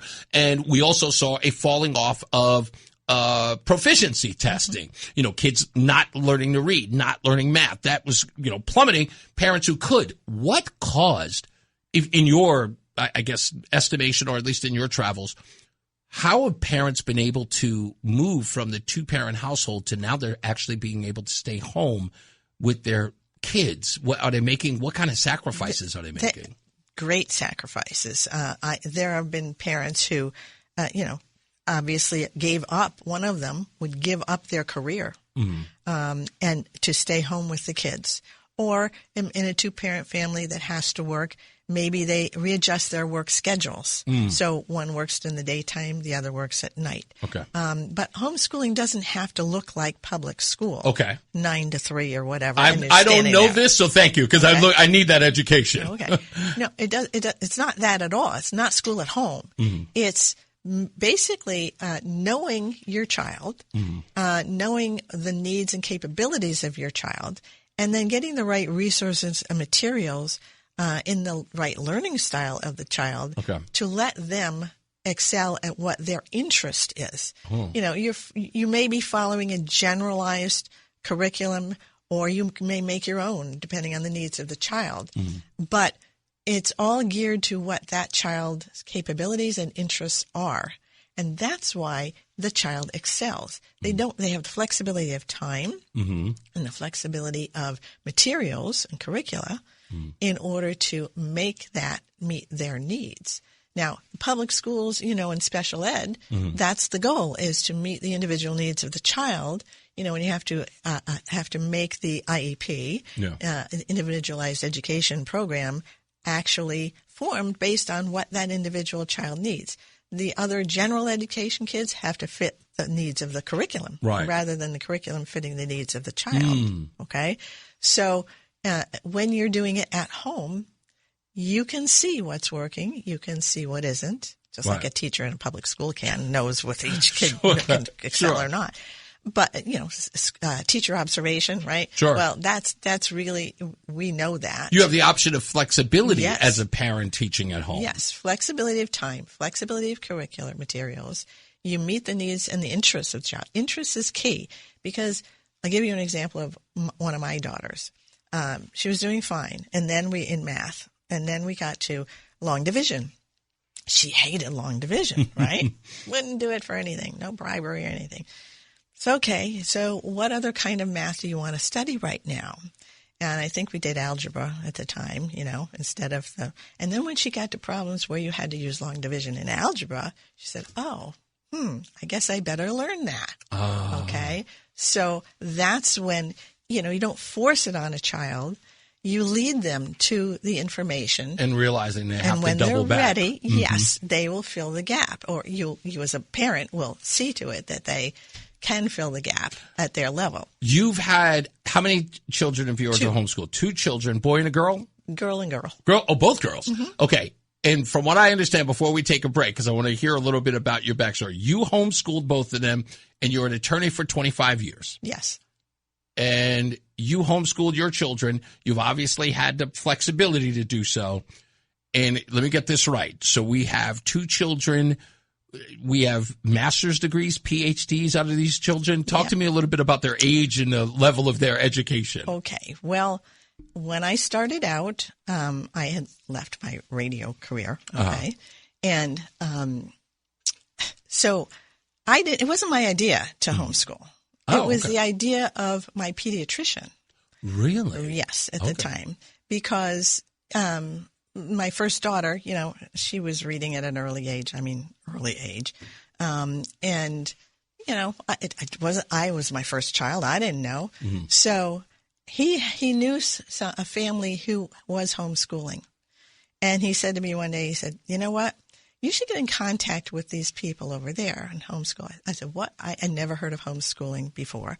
I didn't want to meeting new strangers. No, that's not, my thing. Very nervous about that. But I knew the next time I went in to see him, he's going to ask me, well, did you call her? Did you? So I called her and she said the horrible thing, why don't you come over and meet my kids? It's the last thing I wanted to do, but okay, So we met them. And, well, at the time, I have to say this one thing. My daughter, I don't know, she might have been 2, 3, whatever. She was reading chapter books. Okay. Ooh. And she loved Abe Lincoln, a biography of Abe Lincoln for kids, She knew every fact about it. But in order, at that age, that young age, she became the characters she was reading in the books. Oh. So she wanted to be called Abe all the time. Okay. So now I'm not only going to this strange family to meet them, I knock on the door and they open the screen door and I say, hi, I'm Deborah. This is my daughter, Samantha. And Samantha says, I'm Abe. I'm like, oh my God. So, and that was the beginning of my introduction to homeschooling. So she had been doing it and I'm like, well, I guess I'll do it. And it sounds like what you do anyway, normally at that age. Well, you know what? I'm going to wait for the climactic ending to this. But no, I still love the story. But I can go on and on. So you have to yank me off. No, that's okay. It's all right. Because I know we're going to have to go into traffic real quick. Your children are adults now? Oh, yes. Okay. And ages are now? They're married I just had my second grandchild. Okay, yes. So they are grown. They're grown. Okay, so when we come back, I want to get into all the details about the hearing that happened yesterday and, of course, where your children, we'll start with where your children are after after homeschooling, because I understand there's some PhDs in there. Yes. But I want to talk about how young they were, because that's fascinating to me when I heard about it. I want to share with the audience when we get back. Stand by, folks. We've got more with Deborah Stevenson, attorney at law, constitutional lawyer. We'll talk to her about homeschooling and the fight that she is waging against these politicians to keep homeschooling as sacred as it possibly can be to the parents. Let's get Mark Christopher. He is, again, in the BPS Lawyers Traffic Center. Hey, Mark. Stay locked in. Reese on the radio is on WTIC. News Talk 1080. All right, we are back, and we're live. Before we get into traffic, we got a little bit of time here. So just to tell us the climactic ending of this. So you homeschooled your 2 children. You got the first one. By the way, how many years apart are the 2 children? Because 3 years and 360 days. They almost had to keep 4 track. years. Almost 4 years. Yes. So you homeschool both of them. Let's deal with the oldest one first, because you told me behind the scenes. The oldest one first got their undergrad degree at what age? 11. I'm sorry, got their what? Undergrad? Their undergrad degree at 11 years old. Yes. And they got their master at what age? Well, I'm sorry. Wait a minute. No, high school diploma. I'm confusing myself. That's okay. That's all right. High school diploma? Oh, I don't even remember then. Probably that. She went into college. Let me put it this way. She went into college at age 11. She got her undergrad degree at 16. Okay, undergrad at 16. Yes. She got her master's, I think, at 18. And then she got her PhD. Well, no, she stopped to work 3 years at the Center for Astrophysics in Boston. Go ahead. And then after that, she went to get her PhD. At first, she started in astrophysics, and then she switched her PhD to paleoclimatology. And she's now a tenured assistant professor at University of California at Santa Barbara. Okay. The younger one. The younger one went into high school went into college at age 10. Go ahead. Sibling rivalry. Yeah, of course. Yeah. And then she graduated at 15. Mm-hmm. And then she was going for she got her second undergrad degree because she decided, well, I don't like, law. It was Justice and Law Administration. She got her bachelor's in. She got her bachelor's in what? Justice and Law Administration. I'm sorry, I just got to play because this is my favorite thing. It's my favorite thing. Go ahead. Okay. Anyway, so she said, "No, I don't want to go into law school right now. So, I think I'll go. This sounds great, graphic design. I think I'll get an undergrad degree in that instead." So she did that, and then after that, she got her master's in a totally different kind of subject. She got it in recreational therapy because she wanted to help veterans who had PTSD. Sure. So then she went out to work at the VA in California where they were doing. How young was she then? Oh, God, I didn't keep track. That's okay. How could you? How could you? They're like literally outperforming everybody. How can you keep track? I don't know. It was, because she took 2 or 3 years off to do nothing but teach ballroom dancing. She said she wanted to do that. Radical kids. I know. But that's it. You got to be, come on, you've got to be proud of those kind of results. I mean, that's the reason. I mean, if you think about it, that's kind of the reason why you're in this game in the first place. It's the whole reason, because that life led me there. First, it wasn't my idea to homeschool, pediatrician.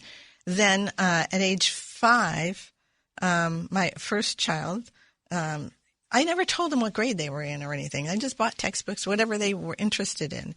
And then one day she's lying on the dining room floor, and she flipped over, doing her textbook. She flipped it over, and she saw the grade at the back of the book. And she said, "Oh, is that what grade I'm in?" I'm like, "Okay, yeah." And then she said, then she made a calculation in her head at 5, and she's saying, then I want to go to college at age 11. Wow. And I said, honey, all you have to do is be 5 and be happy. Let's take a break. We got traffic and weather coming up with Mark Christopher. Sitting with us is Deborah Stevenson, attorney at law. We'll talk more about this. Sorry, Mark. Thank you, man. The NAACP calls him, whoa, I don't think I'm allowed to read this. It's Reese on the radio. Let's just say some people are not fans. On News Talk 1080 WTIC. We're back, and we're live with Deborah G. Stevenson of Deborah G. Stevenson. Is it DG? Is that the website? DGStevensonlaw.com. Yes. Attorney at law, constitutional attorney. You are fighting for families here in Connecticut and across the country so that they don't have to deal with these crazy regulations when it comes to homeschooling. Talk to me a little more, because I want to get a little bit of your backstory in the last hour. Talk to me a little bit about what you are fighting here and what you consider the state's overreach in this case. Well, there's a lot. The history is, periodically, every so often, somebody wants to regulate homeschooling in this state and other states. But just here, each time in the past that it has come up, the homeschoolers have come out to show that they don't need the regulation, that this we're doing okay. And you'll hear everybody say, most of the people are doing a great job. Okay, but we have to regulate because of these other people that we don't know might be not doing such a great job. So we have had the fortune through our fighting and through the community coming together to go up there to Hartford to explain what is and isn't needed. We've had many successes over the years to reinforce our right and our freedom to do this. This time it's a bit more fierce, but we're fighting just as equally as we have before.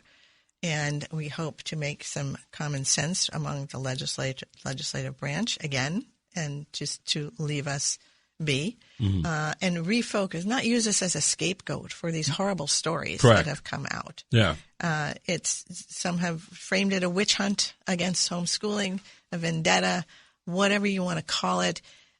When people abuse and neglect their children, they should be absolutely reported and prosecuted to the fullest extent. Yeah.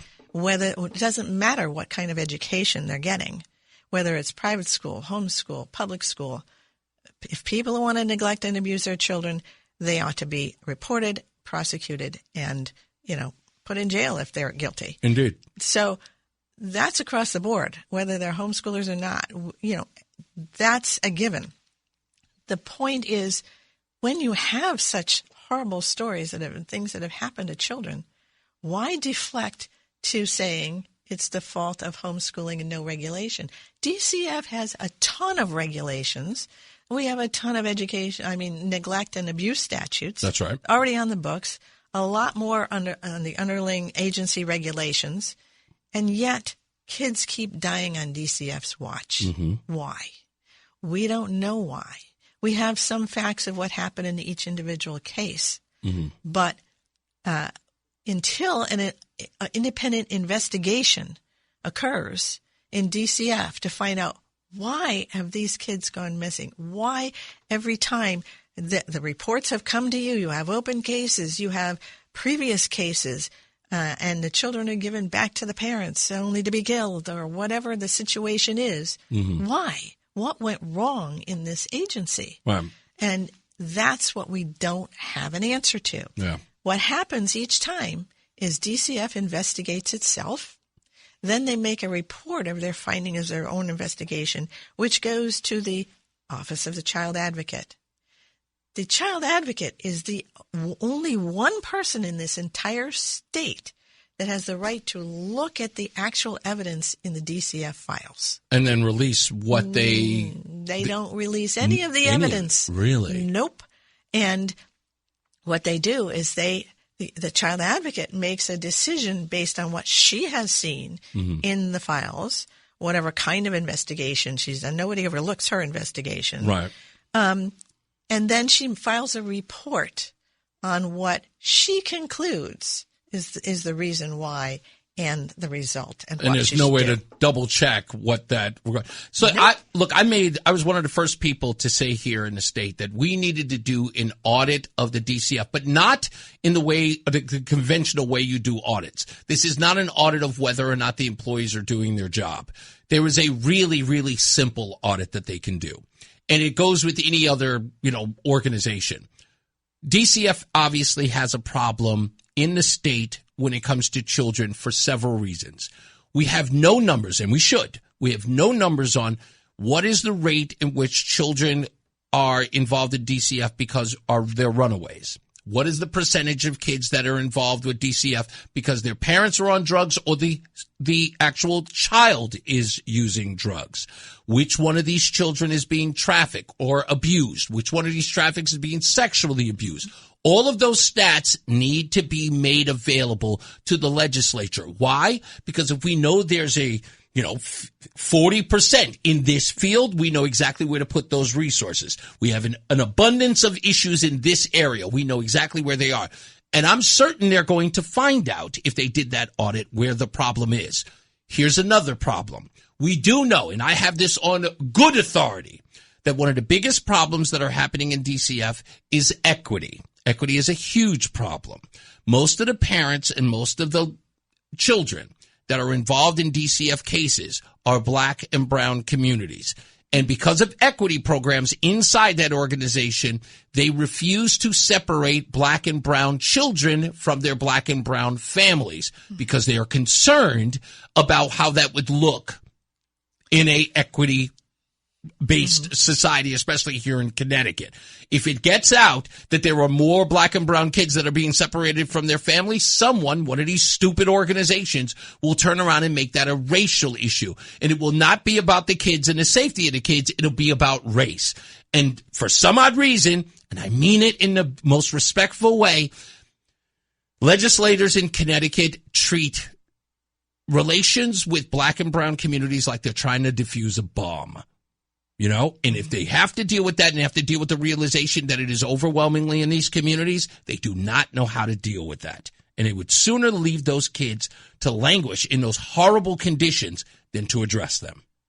To me, it sounds like very similar to the bias, shall we say, against homeschooling. Yes. I mean, it doesn't matter what race you are. It doesn't matter what education you have. It matters what parent is abusing what child. That's and exactly for what reason. Exactly. But they cannot they can't get out of their own way. It's because, look, and again, I've spoken to plenty of people who worked at DCF. anonymously. They refuse to even come forward, which, by the way, bothers me that someone told me a long time ago, well, not even that long ago, a couple of weeks ago, that says that anyone who's ever worked with DCF is never allowed to publicly talk about what's going on there, which again baffles my mind because a whistleblower should be able, look, it's for the benefit of the kids. You shouldn't be protecting the DCF. If indeed the child is in danger, you should be able to be a whistleblower in that case. But it's not, there's no atmosphere for people to come forward and say, I'm sorry, kids are in danger. That should be their primary focus, but it isn't for some reason. And you were about to say, do you notice that? Oh, absolutely. I mean, there's so many fixes here, that are possible. But what I want to say is yes, you have to, wherever you are, wherever you work, doesn't matter what agency, you need to speak up. Right. And report the abuse as you see it. We do in the homeschool community. We have a ton of mandated reporters who are homeschooling. Mm-hmm. We have a ton of mandated reporters that the kids see every day when they go out in the community. They, whether it's a tutor, whether it's a doctor, or whether it's a pastor, or whether it's a nurse, doesn't matter. We have them both homeschooling, and the homeschoolers go and meet these kids. It doesn't matter who you are, what education you're doing, doesn't matter. It has to be reported, it has to be investigated and taken care of. But I agree with you on a lot of what you're saying. But to scapegoat a group, whether it's a racial group or an educational group, right? Because you don't want to have that agency looked at, really investigated, and really see what's going on there. And after one person may look at it, that exposed to the public and to the legislature, that would shine a light on everything. In addition to that, the family court, with regard to the juveniles in the DCF world, that court must be open. Mm-hmm. There's a constitutional reason why it must be open. Our Connecticut Constitution says, Article 1, Section 10, all courts shall be open. That's the language, clear and simple. Yet we have juvenile courts, we have these courts with the neglect and proceedings closed to the public. Now, can you imagine if I told you about the 96 second hearing in court, right? That court was closed. 2 weeks later, the kid was dead. Yeah. So it could have been prevented. But anyway, if you opened the courts like constitutionally they need to be, and a reporter was sitting there, or even a member of the public was sitting there, and heard the judge say, we can't get her here. Yeah, case dismissed. Don't you think somebody would have made that a little bit public? Yeah. And don't you think maybe that kid just might have had a chance to live? Mm-hmm. Yeah. If, somebody complained to either the judicial administration or just to the public. Yeah. Why are we doing this? But no, why is it closed? Why are we violating the Constitution every day of the week for year after year after year to keep these things closed from the public? Yeah. Why aren't we letting the information after prosecution? We want to have due process for the accused. But after that's closed, why can't those files be released to the public? The evidence shown, what happened here and why, so we can fix that. Why isn't anybody doing that? Do you think you have a good case? I mean, will you sue if this bill goes forward? I mean, what? I'm telling you, every action that is possible to take, the homeschool community will be taking it, without doubt. There are multiple things that can happen. I do want to bring your attention to this particular bill. Yes, please. That we were at the public hearing that got closed down and put on Zoom yesterday. It's Senate Bill 6. There's a particular section of Senate Bill 6, Section 5. And what Section 5 does is it will require I call it reporting. The statute, the proposed bill says notification. So if a parent, any parent in this state, decides they want to leave the public school, withdraw their child from the public school for whatever reason, not just homeschooling. Homeschooling isn't even in the bill, okay? It's any parent who withdraws a child from a public school, whether they're going to homeschool, private school, another town for public, whatever. If they withdraw from the public school, then that family's name and the children's information will be funneled up to the State Department of Education, who then will provide it to DCF. That's right. A DCF file will be put on that individual child. And for a search of some kind, undefined, of that family's record and DCF's record to see if that family already has an open case or is receiving protective services from DCF already. Now, so if you just want to, you're not doing anything illegal. Right, exactly. There's no reasonable suspicion or probable cause to believe you're doing a very lawful thing. You're choosing to withdraw your child from a public school for whatever reason to go to whatever other educational style you want. No, you're lawful.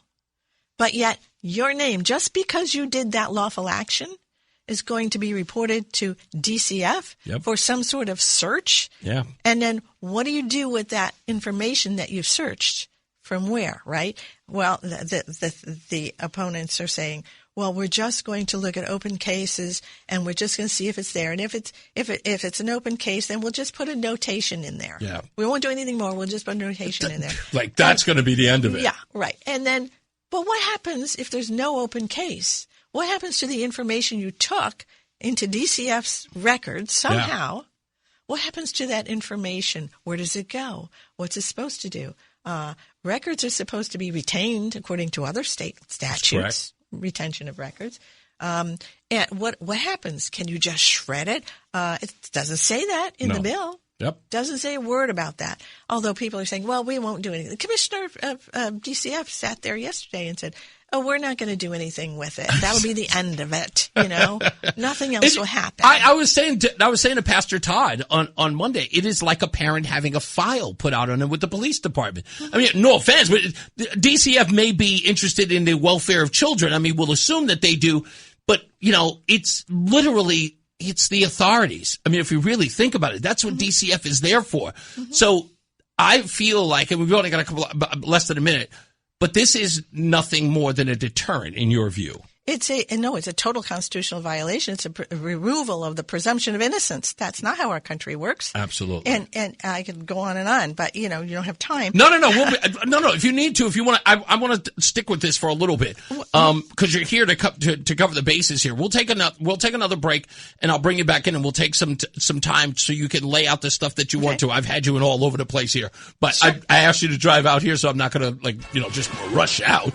I love having this conversation because this is something that everybody in this state needs to know and to fight against, and I'm so happy that you're doing that. Also, we're going to tell people how they can get in touch with you and join your organization to fight back against this. Let's get another check of traffic and weather. Mark Christopher, he's in the BPS Lawyers Traffic Center. Hey, Mark. The hour that packs a punch. It's Reese on the radio on WTIC News Talk 1080. I am here having a wonderful conversation with Deborah Stevenson, the attorney who is helping all of these families fight against these homeschooling laws that are going to happen or try to happen here in Connecticut. When we come back, we'll talk a little more with her about this, and it is House Bill or state? Is it Senate Bill? Senate Bill, right. It's Senate Bill 6, Section 5 is the one that you're paying the most attention to. Right now. And There's another one coming. There's another one coming, and we're going to talk about both of those in a little bit, primarily with Section 5. If you wish to help Deborah, join her group, which is, I want to make sure I get this right, the National Home Education Legal Defense, which is a national organization open to all who wish to join that seek to protect and defend the rights of families who wish to educate in freedom in everyday use. You can just join the group. It's called NHELD or NHELD, which is, again, the National Home Education Legal Defense Fund. You've got to go to DG Stevenson Law. I'm going to say it again, DGStevensonLaw.com in order for you to join it. Or NHELD.us. Oh, NHELD. Okay, you can join NHELD.us. That's NHELD. NHELD.us. U.S. Just not U.S. You can join there as well. Also, when we come back, I'll ask you how those people, like, what can they do by joining? Is it just to get a newsletter? How they can all be proactive? And if I remember this correctly, real quick before we take a break, how many families showed up at City Hall that time? Was it like 10,000 or 3,000 families or something like that? Well, this most recent time, May 5th, it was over 4,000. They stopped counting at 4,000. Wow. The cops did, because they were coming in from all entrances. So it's a serious deal. Mm-hmm. We're going to talk a little bit more about that with Deborah. So stand by for that. And of course, how you can join in the fight and see where it goes from there. Let's get another check of traffic and weather. Mark Christopher, he's in the BPS Lawyers Traffic Center. Hey, Mark. It's Reese on the radio on NewsTalk 1080 WTIC. Okay, hanging out again. Let me put the camera back up. Deborah Stevenson, attorney at law, constitutional lawyer, who is helping us navigate this whole homeschooling craziness. So Senate Bill 6, Section 5, again, as we already laid out, is I guess a rule that says if you pull your child out of school for whatever reasons, whether it's to transfer your kid to a parochial school or even to another district, you immediately get a DCF file. And with that DCF file, they say that they're just going to do a background on you to see if you've ever had any other DCF issues with your family. And if there's nothing and it's no harm, no foul, they say we'll just get rid of it or we'll do nothing with it. Pretty close, yes. Mm-hmm. Yep. What am I missing? Well, they're saying, we're not going to have a file. We're just going to see if you have a file. Right. You know, but what do you do? Where did you search? Mm-hmm. And what happens to the information you searched? You know, it's still open questions. But more importantly, yes, the whole thing really is kind of moot. You know why? Yes, ma'am. Because the state. Now, the process in the bill is you go to first to the State Department of Education, who then reports it to DCF, right? Right. Okay. The Commissioner of Education submitted testimony. And you know what she said? I'm going to read it to you. Please. She said, under a federal law called the Family Educational Rights and Privacy Act, FERPA, she says the department's ability to unilaterally share confidential student data without parent or guardian consent is severely restricted to evaluation and research purposes, not for individual case management. Any violation of federal law places millions of federal educational dollars in jeopardy. As such, the department will be unable to comply with this proposal should it become law. Really? Yes, she did. And she is absolutely right, because I have the federal law right here, and it says funds will be withheld if an agency has a policy or practice of permitting the release of education records of students without the written consent of their parents to any individual, agency, or organization. Wow. Okay? Now, what we have heard from the proponents of this bill is, right. Well, you know, there's exceptions, and we're going to fit under the exception, and we're going to change the law to make it fit into that exception. Well, it's true that there are a couple of exceptions. One is, you can't release these records without consent other than in connection with an emergency. Right. If knowledge of such information is necessary to protect the health or safety of the student or other persons. Mm-hmm. This is not an emergency when you have an automatic reporting of anybody just leaving a public school. Right. We'd almost have to create the emergency in order to do it. Yeah. Well, they're good at that too. But, it does not exist the way they are talking about doing this for anybody automatically who leaves for any reason. The second one, more likely, that they're going to try to work their way into is you don't have to release the exception is an agency caseworker or other representative of a state or local child welfare agency who has the right to access a student's case plan when such agency or organization is legally responsible for the care and protection of the student. Okay. So DCF can look at its own files. That's right. Right. Basically. They don't need the state to actually bring the files to them to say, hey, do you have a file? All you have to do is just take said information and look up their file. Yes. And in addition to that, the people who are just leaving, who are lawfully leaving, done nothing wrong, no reasonable suspicion or probable cause, they just withdrew. Mm-hmm. That doesn't fit in with having an open case file. That's right. Okay, so that exception doesn't fit either. So this is what is going on now. I'm sure that the Education Commissioner is getting a little bit of arm twisting at the moment, and they're trying to figure out language that they can force through. But if you have this language in there where it's an automatic referral or notification to the State Department of Ed and DCF, well, that, again, removes the presumption of innocence because you're doing something lawful. There's no reasonable suspicion of probable cause. Correct. You're removing the presumption of innocence. That's one constitutional violation. Mm-hmm. The automatic reporting part, that denies procedural and substantive due process. Okay.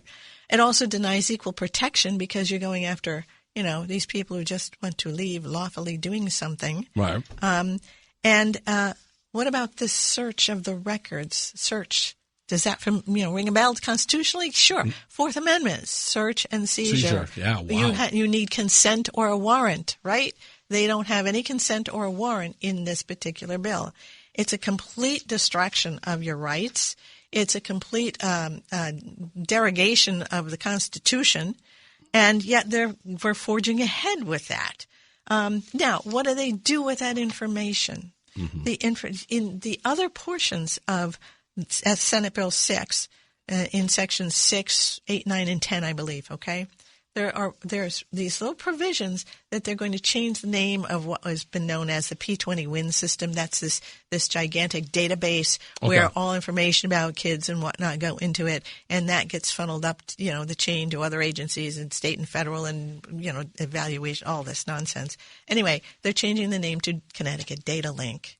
But what about this provision that you were going to search the records, okay, and this information, again, retention of state records. Right. Does this information about this family or multiple families who have withdrawn from a public school lawfully, does that go into the database? Is that what they really want? Do they want this all homeschooled into a large database so they can search it and track you? Okay? This makes sense when you read the whole bill. Right. That's part of the puzzle here. Okay? But what about the parents who remain in the public school and they're thinking, well, gee, maybe there's a problem. I really would like to homeschool, or I really would like to go to a private, I really would like to move to a different. Now, if this bill passes and they know once they make that decision and withdraw that their name is going to go automatically up to DCF, what kind of chilling effect is that going to have on that family? That's why I said to Pastor Todd, I said it's nothing more than a deterrent. Mm-hmm. Making that a law, every parent would be locked into a school. I mean, this would be worse than barring school choice. Exactly. You know what I mean? Well, it's worse in that this would be the only state in the nation who is doing this. An automatic referral once you leave a public school, that's a nightmare. That's total unlawful, unconstitutional, but a complete nightmare for parents being trapped in the public school system. Do they know this, Deborah? Do they understand this, or are they ignoring that? Well, I got to tell you, there's a whole bunch of lawyers up there in the Capitol, Well, you would think they'd know this. They could read the law just like anybody else. Right. Yet this is what the chair of the Children's Committee was saying. Well, it doesn't mean that. It means this other thing. We don't care what it means. We don't care about the nuance. Could you just read what you've put down in this bill? Yeah, and then could you read the Constitution and apply the two and see how that comes out? Right. It doesn't work. It's not our system of government. It's turning things upside down and removing every parent's right in this state to choose whatever kind of education they want for their child.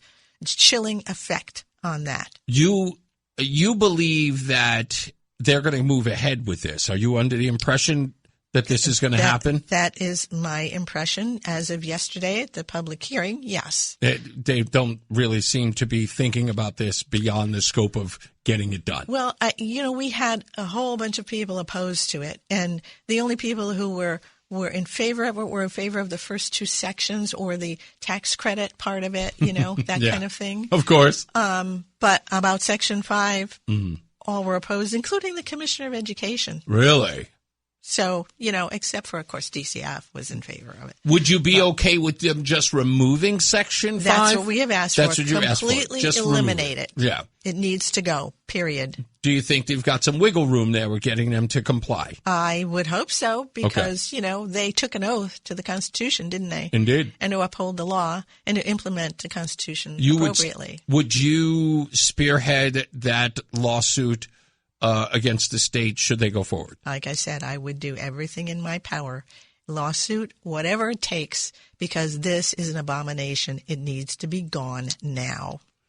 Yeah, I will admit. By the way, was Martin Looney a part of this, or was this someone else? Oh no, yeah, he and the governor started it. They did. Well, actually, we have to keep that group in the background, the OCA and all that, that kind of promulgated the witch hunt.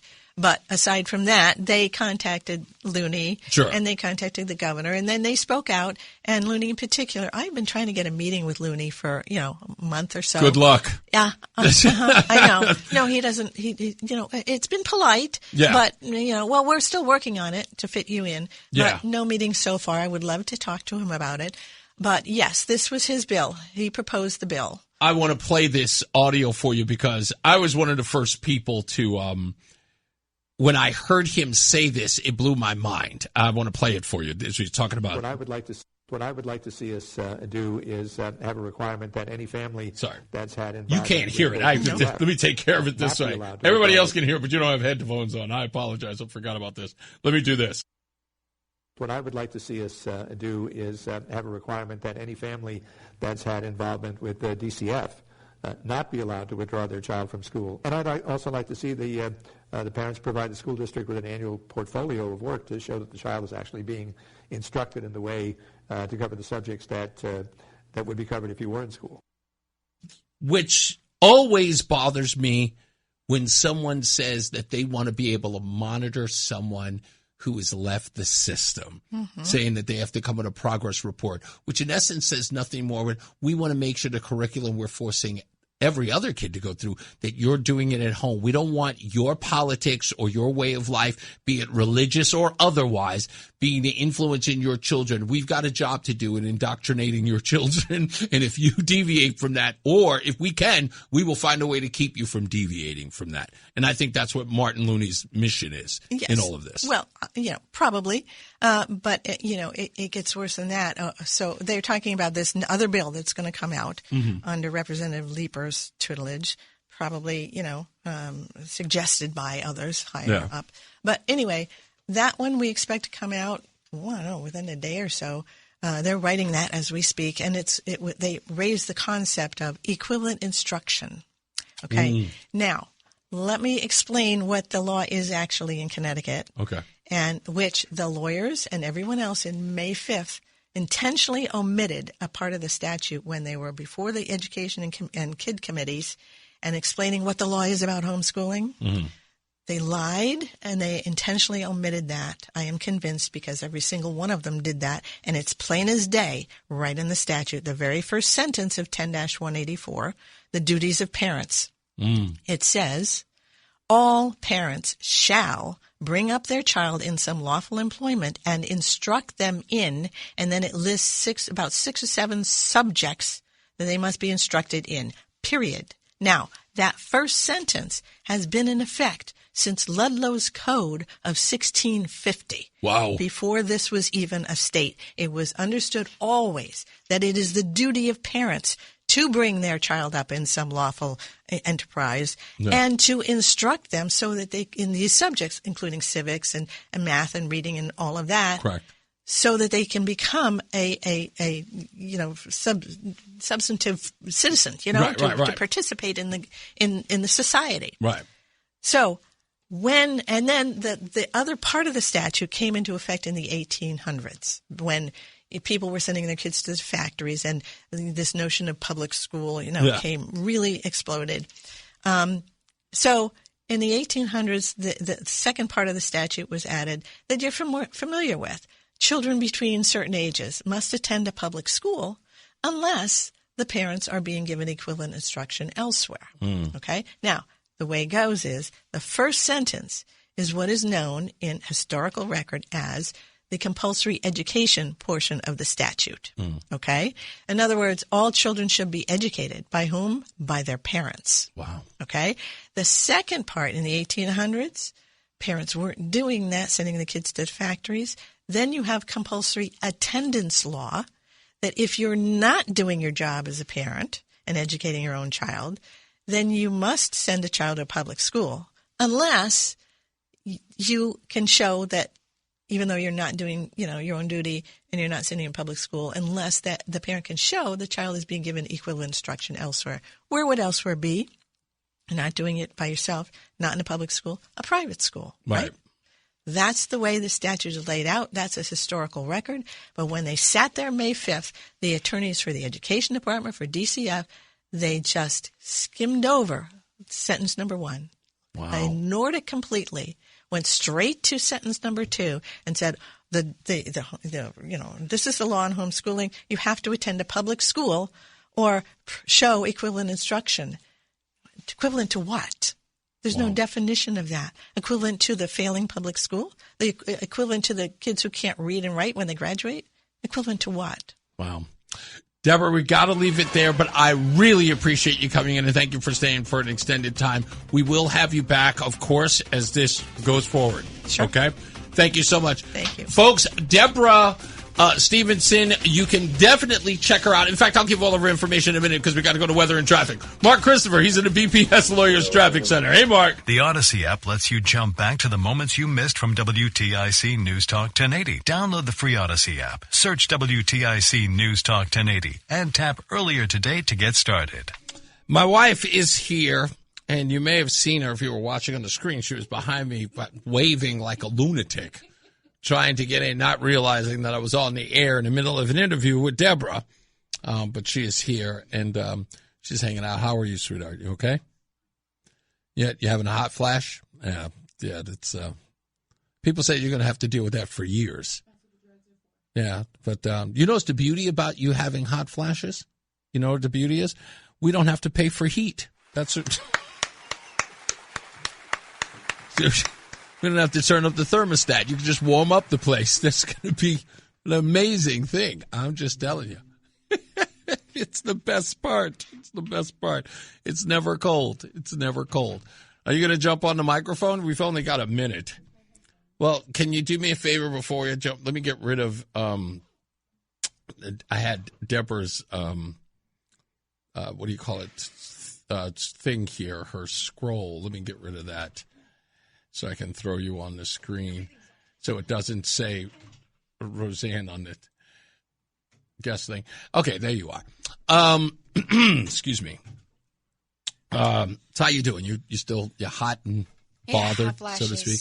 I need some headphones, though. You don't need headphones. You're fine. You're okay. Don't worry. We're not taking any phone calls, so you're good to go. You were out running errands and getting stuff done? Yeah, I'm really excited. I'm looking forward to tonight. So. Yeah, I'm good. So am I. Even if no one shows up, it'll just be me and you, and we'll just talk. So it'll be like us at home, but somewhere else. But just somewhere else, yeah, tonight at 8:30. What are we doing for dinner? I made you a stuffed pepper. It's currently in the oven at home. So. A stuffed pepper. Mm-hmm. That's all right. We get to go home immediately after. I can eat dinner and then go to our meeting. That's amazing. Oh, is that why I'm here? Okay. No. Yeah, you're here to pick me up because you had the car. Well, I've got everything in the car. I thought we were just going to go straight over. But no, it's perfect. Then you can eat the pepper. And, yeah. Wait a minute. You have the stuffed pepper in the car? No. Is at home? Everything in the car. Your stuffed pepper is at home, yes. Yes. Okay. I was going to pack the pepper, but then... My name's Peter. I was going to pack the pepper, but... all I had was a bowl. I know how much you hate eating out of a bowl, and then I have to bring utensils. And I was like, it's not going to be. Do you know why I don't like eating out of a bowl? Because you're a grown man. Yes, because children eat out of a bowl. I eat out of a bowl. I know, but it just seems so, eating out of a plate seems adult. I'm going to start serving you cereal on a plate. You have to make it difficult, don't you? It's always a thing. I know, it's what you do. Soup, I'll bring it to you on a plate, slosh it over to you. You would do that. You would do that. Anyway, we're going to wrap up the show, I should say, in a little bit. And if you want to call in, 860-522-WTIC, 860-522-9842. Roseanne is here before we get out of here. And Mark Christopher is here. He's at the BPS Lawyers Traffic Center. Hey, Mark. Stuffed pepper. Yeah, stuffed pepper. Oh, you're lucky. That sounds really good. I don't know what it's stuffed with yet. Oh, what is it good. stuffed okay, with? That's a good point. What is it stuffed What's with? it stuffed with? Well, I bought it at the store. You know where Asian Carl works? Oh. Yeah. So it's got something froofy in it. That's much I know. It's meat and rice and, Oh. you know. It's froofy. Oh, that's good. Does that No, regular that's good. rice or rice dust? We call that couscous. It's like rice dirt. Regular I said rice? I would have said Oh, quinoa regular or rice? couscous. Okay. It's Yeah. rice. I call Well, I that think rice. you're going to like it. Nah, we'll see. No, it's going to be good. It sounds You have really more good. faith than I, sir. Thank you for that. Roland is making fun of my Reading Rambo T-shirt today.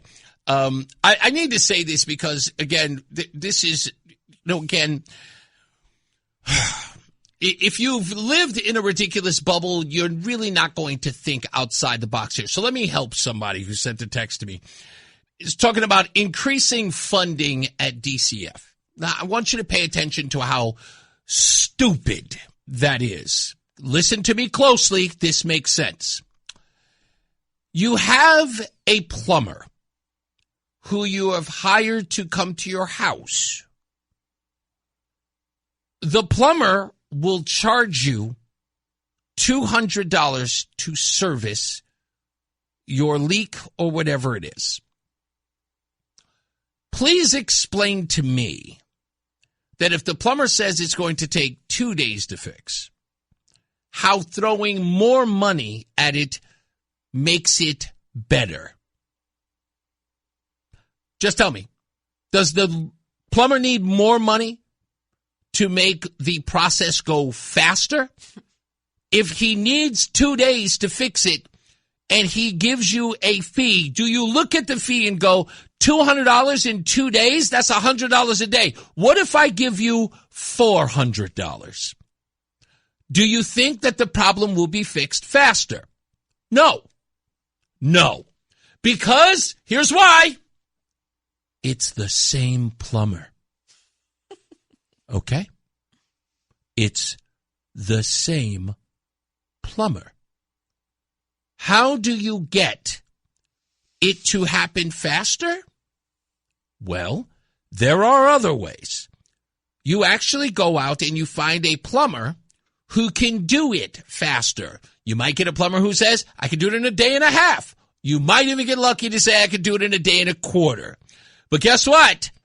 It has nothing to do with throwing more money at it. Money doesn't solve a thing. Experience does.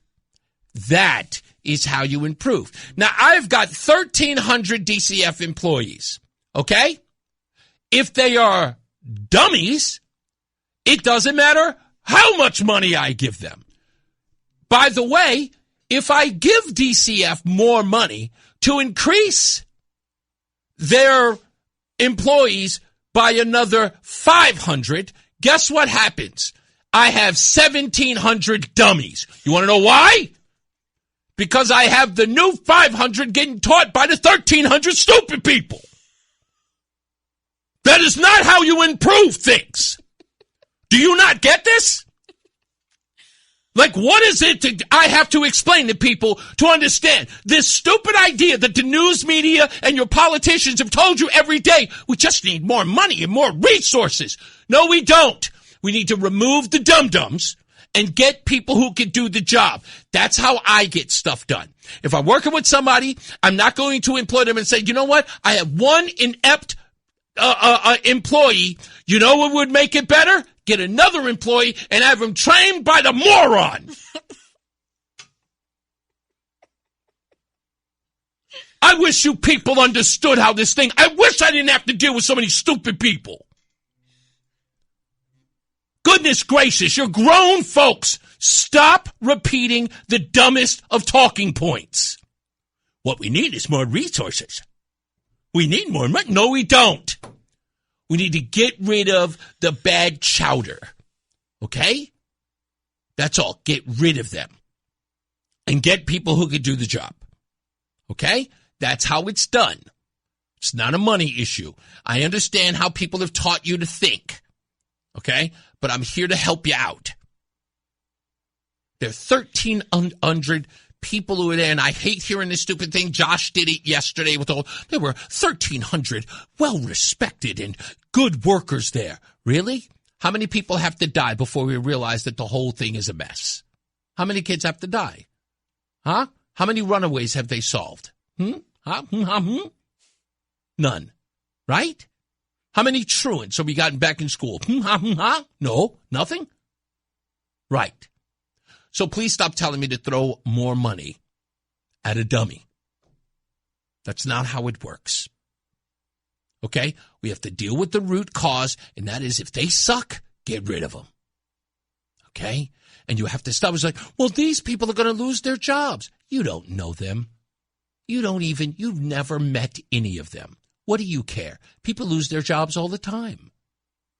What do you care? Are you trying to be compassionate? Nobody cares about your compassion. How about the true compassion? You care more about the person who's doing the job badly than the people they're doing the job badly for? Which do you care about? Huh? It's like the old Batman, the Adam West thing, where, they give the damsel in distress or Robin to Batman and go, you can only save one, Batman. Will you save the damsel in distress or save the boy wonder? And guess what you keep picking? Boy wonder. Because the damsel in distress can die. Robin already knows the job. When Batman enlists Robin into his, Cape Crusading, he simply says to Robin, look, Robin, you could die. We've got people shooting at us, and I've got a utility belt. I didn't really prepare. Robin, you do understand if you put on those tights and you run through the street with me in the Batmobile, you could possibly lose your life. But the job is to save the damsel in distress, right? Do you not get that? Do you not get it? So if DCF loses their job to save some kids, that's a good thing. To the phones we go. I'm going to take Betty first. How we doing, Betty? No. Betty, we can't take you first? No, I didn't, because other people have really important things to say. Wow. This is Betty from West Hartford. Wow. I'm going to click off.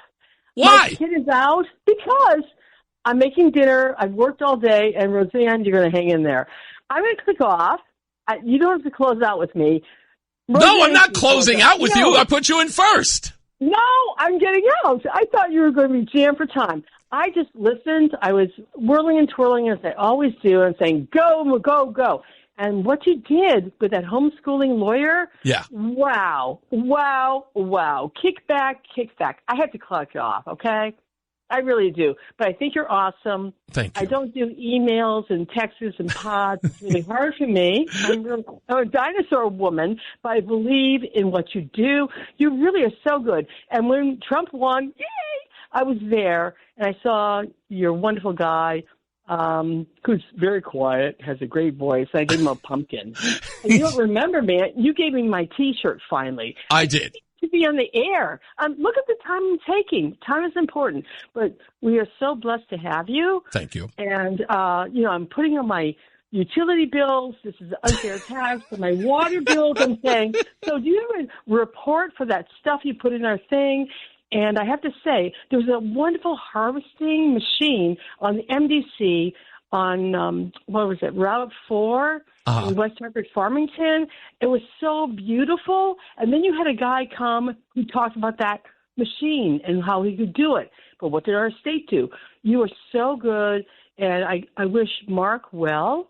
Yes, he has sent me a couple of text messages. He is doing great, and he is back on X in a limited capacity, but he doesn't call it anymore, but he's doing okay. Oh, and I don't do that kind of stuff. But that's okay. But you know what? Don't worry about it, Betty. What I will do is I will continue to give everybody updates with whatever it is Mark's doing. And I tell him every day that you guys are rooting for him. We are rooting for him. And is Mark from? I don't know if he's Hartford or East. He is from West Hartford. He's from West Hartford. No, not. There's another Mark, and he's awesome. He calls from Windsor area. He's a grandfather, and he tries so hard for his kids. So everyone has to wake up, and just as I had nothing to say, but I didn't think that I'd get. I was living in this. It's okay. It's okay. I'm going to grab a couple more, Betty. But thank you so much for calling, and thank you. One thing. Yes, real Hartford quick. Did not allow the curriculum studies to be shown because I would go and get the reading list for my kid for his reading to me at home, even though it was in school. And at a certain time, and I don't know when, they closed that down. Isn't that amazing? Yeah, that is amazing. God bless you, kiddo. Thank you, Betty. I really appreciate you. Oh, see Roseanne. She's there. See here, Sue. Thank you, dear. Let me get Tony. He's in Rock Hill. How we doing? Rocky Hill. Hi, Tony. I want to comment on the person that was on earlier regarding the in-home schooling education. Yes, Deborah Stevenson. I'm totally against that. And if we're going to go that route and allow it, if you will, it's allowed now anyways. But anyways, we should have a voucher system in this country. I'm sorry, we should have a what? We should have voucher system. Oh, yeah, okay. In this country, all right. And the fact of the matter is, taxpayers should be allowed to dictate control where their children go to school. Of course. I'll give you a case. Let me finish. I'll give you a case in point. Yeah, I don't, like, what do you know? What is it you don't get? What is it you don't get? I didn't realize it. I think I'm letting him do his thing. I'm having a conversation. Like, you don't get it. You don't get it. You don't have to be rude to me. I'm not rude to you. I'm letting you burn. Like, this dude, not get it? Let me finish. Get your own show. Yeah, I'm like, get out of here. Hello, Ryan. You're my last but not least. What's up, buddy? Oh, my God. That was amazing. Yes. I wasted half my day listening. I testified for that House or Senate Bill 319, the electric leaf blowers. And I got to tell you, that was the most frustrating day I've had in a long time. Poor guy. A lot of people. We sit in two different worlds in Connecticut. You got people in Westport that clearly don't do their yard ever, and they just hire people. And they really are for this electric thing. I think they just want to copy California so they can sip wine with that kind of class of people, while the rest of us are going to have to, pay more in electric bills and get rid of our gas leaf blowers. It's right, exactly. Wild to me that's even on the agenda. Wild. And then, what's so crazy is that's the one thing that no one seems to get. Like, how do you not make the connection with the electric leaf blower and Eversource? And then you're sitting up there making an argument to say, yeah, you are paying some extra money with that public benefits charge. Let's make that count. Let's make that amount even higher by removing your electric leaf blower. No, it's. You wouldn't believe how many people from Westport, Ridgefield, all these nice places that are really for it, too. They're never going to stop these people. They're like cockroaches. Yeah, you're 100% right. They're never going to stop. Again, like I said, it's going to take a little, bit by bit thing to go on, but they'll figure it out someday. They'll figure it out. Thank you. Absolutely. Thank you, Ryan. I appreciate you, buddy. Later, bro. Later. So that's it, Roseanne. Wait, we're going home so I can eat this stuffed. What kind of meat is it? Is it beef? It's beef. Okay, so it's beef with rice and some seasoning. Okay, inside of a pepper. Just a small little pepper. Well, if I'm going to be hungry in 20 minutes. No, I promise you won't. It has a lot of meat. Substantial. Oh, it's substantial. Yeah, I never knew what stuff. We do stuffed peppers in New Orleans. Oh, do you? When I came up here, they said they were making stuffed peppers. I got all excited. Then when I got there, I wish I could hear what was going on. When I got there, I realized it was just rice and ground beef. I was like, what? This is not stuffed peppers. What did you think a stuffed pepper was? The only stuffed pepper I ever known is crab, shrimp, like all mixed up together into like a seafood type of soiree, and they bake the bell pepper so it's nice and soft. And they put that inside, and you could just literally with your fork. Press down, the pepper comes off with the seafood stuffing, and it's amazing. I already hate it. Anyway. That's a lot of complex flavors for Reese's. Yeah. You confused. You lost me at gumbo. As I always say, radio is free, so we thank you for paying attention. Remember to keep JC in your hearts and in your mind. Sean Patrick, we love you and we miss you. Remember that panic is not planning, so plan your work and work your plan. Me, I'm Reese on the radio. She's Roseanne on the radio. Say goodnight, Roseanne. Good night, Roseanne. Roseanne is going to be back on Friday, and Mark Christopher is here. He's in the BPS Lawyers Traffic Center. Good night, sir.